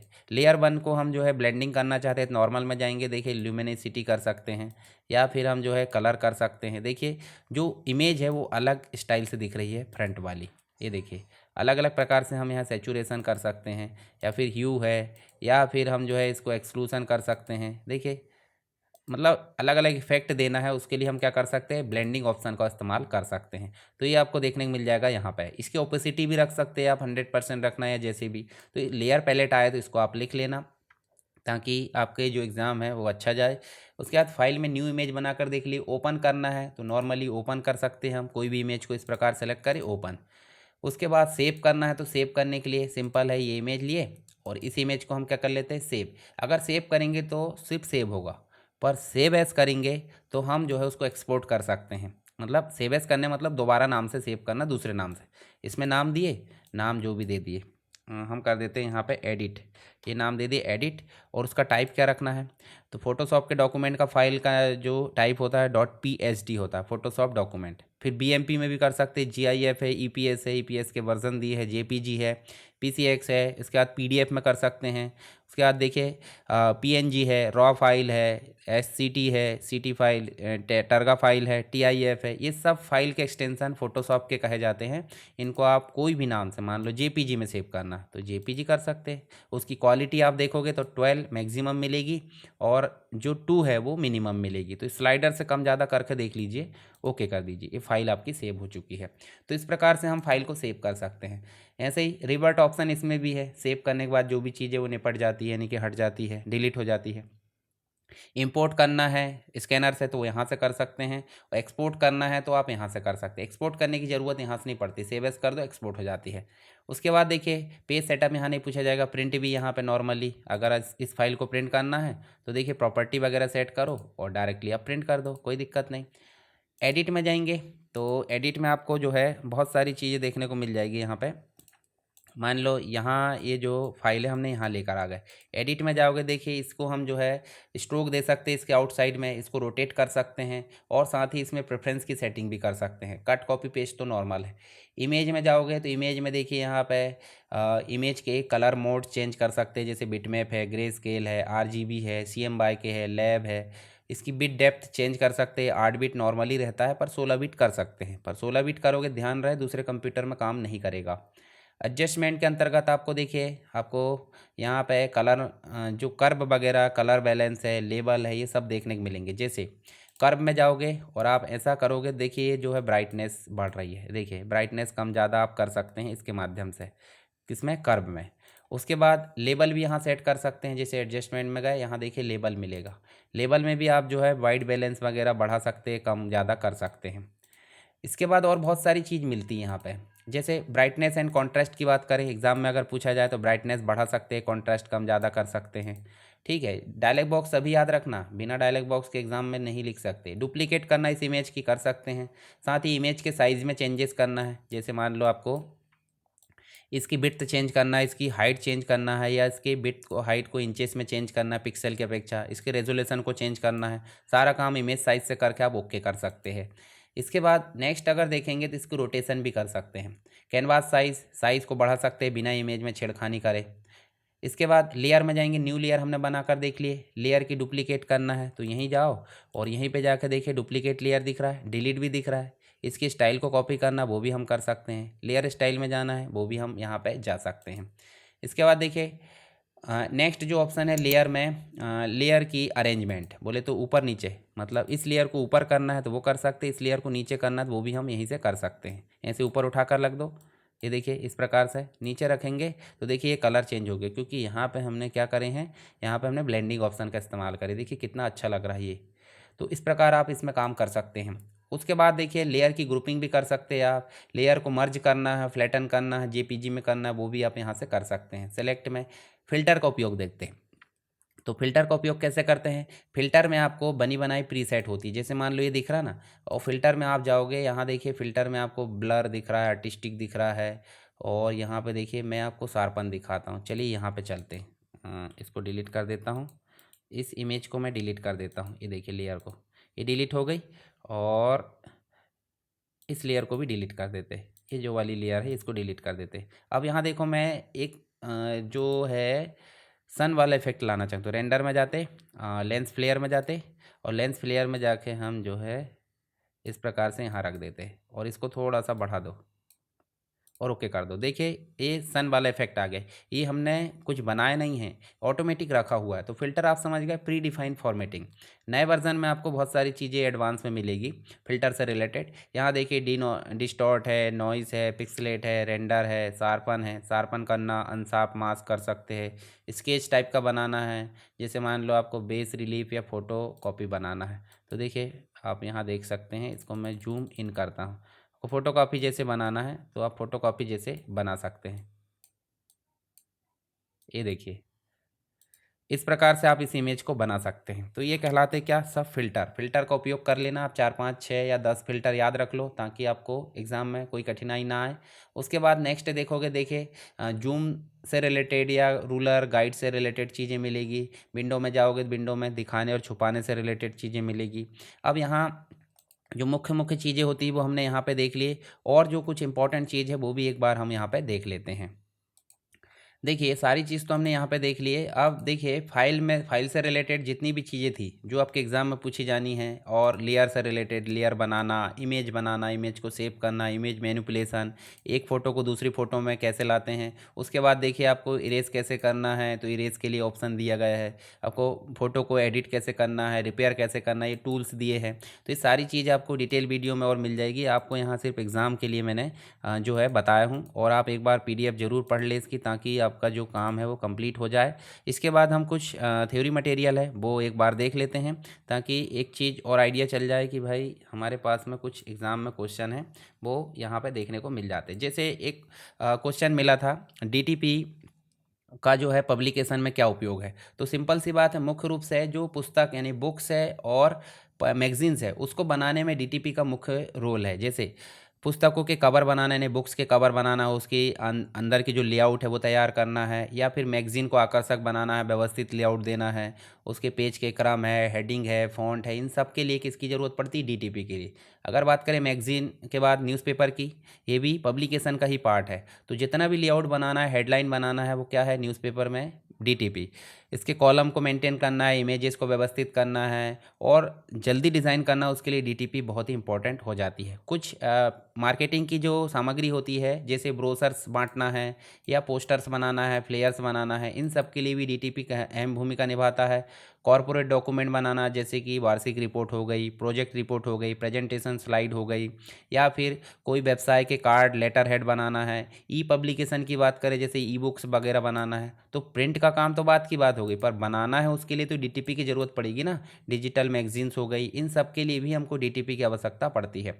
एजुकेशनल से रिलेटेड अगर सामग्री बनाना है, जैसे स्कूल कॉलेज के नोट्स, प्रश्न, जो पुस्तिकाएँ होती है, इन सबको तैयार करने के लिए डीटीपी की ज़रूरत पड़ती है। शैक्षिक पोस्टर, चार्ट बनाना, कलात्मक और सांस्कृतिक उपयोग के लिए, जैसे कि मान लो इनविटेशन कार्ड बनाना है, या कोई फंक्शन हो रहा है उसके लिए, इवेंट के लिए ब्रोशर बनाना है, फ़ोटो एडिटिंग करना है, जैसे मान लो इमेज एडिट करना, एनहेंस करना उसको, कस्टम ग्राफिक, तो ये सब जो है डीटीपी का यहाँ उपयोग देखने को मिल जाता है। बुक्स और मैगजीन में इसका उपयोग मुख्य रूप से होता है। तो इस क्वेश्चन का आंसर अगर लिखना हो तो ये लिख सकते हैं। डीटीपी के फ़ायदे तो हमने ऑलरेडी पहले देख लिए। उसके बाद यहाँ देखिए डीटीपी जो सॉफ्टवेयर है उसके अंतर्गत अगर देखें तो एडोब InDesign है, जिसके अंतर्गत हम क्या काम कर सकते हैं, बुक्स बना सकते हैं, मैगजीन बना सकते हैं, न्यूज़पेपर बना सकते हैं, डॉक्यूमेंट को मैनिपुलेट कर सकते हैं, टेक्स्ट को व्यवस्थित कर सकते हैं, टाइपोग्राफी मेंटेन कर सकते हैं, मास्टर पेज का फीचर्स है, CMYK के कलर मॉडल के साथ इसमें काम कर सकते हैं। कोरल ड्रा की अगर बात करें तो कोरल ड्रा में पोस्टर है, फ्लेयर्स है, ब्रोशर्स है, लोगो डिज़ाइन कर सकते हैं। वेक्टर ग्राफिक्स में काम कर सकते हैं, इलस्ट्रेशन बनाना हो, प्रिंट है, डिजिटल उपयोग, सभी के लिए कोरल ड्रा उपयोगी होता है। और विशेषताओं में आप जो है फ्री हैंड टूल और बहुत सारी विशेषताएं होती है, कोरल ड्रा पढ़ेंगे तो वहाँ पे आप समझ जाना। हालांकि इसमें हम ज़्यादा नहीं पढ़ेंगे, इसमें आपको लिखना बस है। क्वार्क एक्सप्रेस मुख्य रूप से न्यूज़पेपर में उपयोग किया जाता है। न्यूज़पेपर बोले तो जहाँ पे जो प्रेस वगैरह होती है, जहाँ पे न्यूज़पेपर का काम किया जाता है, वहाँ पर क्वार्क एक्सप्रेस यूज़ होता है। इसकी विशेषताओं की बात करें तो इंटरेक्टिव डिजिटल सामग्री तैयार करना, टाइपोग्राफी, कलर मैनेजमेंट और एडवांस पेज लेआउट, इस सारी चीज़ के लिए देखने को मिल जाता है क्वार्क एक्सप्रेस। फिर माइक्रोसॉफ्ट ऑफिस का एक पार्ट है एमएस पब्लिशर। तो ये छोटे पैमाने के डिज़ाइन जितने भी है, विजिटिंग कार्ड, इसके बाद इनविटेशन कार्ड, सर्टिफिकेट, न्यूज़लेटर, ब्रोज़र, इस सब के लिए एमएस पब्लिशर होता है। इसकी विशेषता क्या है? इसका उपयोग आसान इंटरफेस प्रदान करना है, टेम्पलेट आधारित डिज़ाइन हो जाता है, बेसिक इमेज एडिटिंग हो जाता है, सब एमएस पब्लिशर करता है। मैं एक बार आपको दर्शन करा देता हूँ। जैसे मान लो कोरल की बात करें तो कोरल आपको देखने को मिल जाता है यहाँ पे। जैसे अगर कोरल की बात करें तो कोरल आपको यहाँ पे मुख्य रूप से इस प्रकार से देखने को मिल जाता है। अब यहाँ हम न्यू फाइल बना सकते हैं, इसमें प्री डिफाइंड टेम्पलेट और न्यू फाइल सारी फैसिलिटी अवेलेबल होती है कहाँ पे? कोरल के अंतर्गत। तो न्यू वर्क स्पेस यहाँ पे तैयार करें, सेटिंग करें, उसकी ओके करें। यहाँ पे देखिए जितने भी टूल्स हैं इनका उपयोग कर सकते हैं, कलर पैलेट का उपयोग। नीचे आप देखोगे आपको बहुत सारे नेविगेशन वगैरह मिलेंगे और बहुत सारे फीचर्स इसमें मिल जाते हैं। तो इनका उपयोग करके हम क्या कर सकते हैं? एक प्रकार से डीटीपी का काम कर सकते हैं कोरल ड्रा में। पब्लिशर की बात करें, कोरल ड्रा को हटा देते हैं, पब्लिशर, ठीक है। पब्लिशर माइक्रोसॉफ्ट ऑफिस का ही पार्ट है। ये देखिए पब्लिशर में आप जाओगे, यहाँ न्यू दिया है, न्यू में आप जाओगे तो यहाँ बहुत सारी टेम्पलेट दी होती है। ब्लैंक करोगे और ब्लैंक करोगे देखिए ब्लैंक पेज आ गए। अब डिज़ाइन करने से रिलेटेड देखिए इंसर्ट दिया है, पेज की डिज़ाइन दी है, मेलिंग तो भला कोई दिक्कत नहीं, एमएस वर्ड में पढ़े, ये सारी चीज़। पेज डिज़ाइन, इंसर्ट और होम, ये 3 मेनू इसके काम के हैं टैब। इसके थ्रू हम जो है बहुत सारे काम कर सकते हैं छोटे छोटे। उसके बाद नेक्स्ट जो है हमारे पास स्क्रिप्ट स्क्राइबस होता है, जो ओपन सोर्स सॉफ्टवेयर है, इसके माध्यम से भी हम सारे काम कर सकते हैं। एफिनिटी होता है, एफिनिटी पब्लिशर, ये भी उसी प्रकार के बेसिक काम कर सकता है। कैनवा ऑनलाइन प्लेटफॉर्म है जिसमें सारी फैसिलिटी अवेलेबल होती है। इसके बाद पेज मेकर हमने ऑलरेडी अभी पढ़े हैं। डीटीपी सॉफ्टवेयर के सामान्य उपयोग देख सकते हैं हम यहाँ पे। टाइपोग्राफी क्या होती है?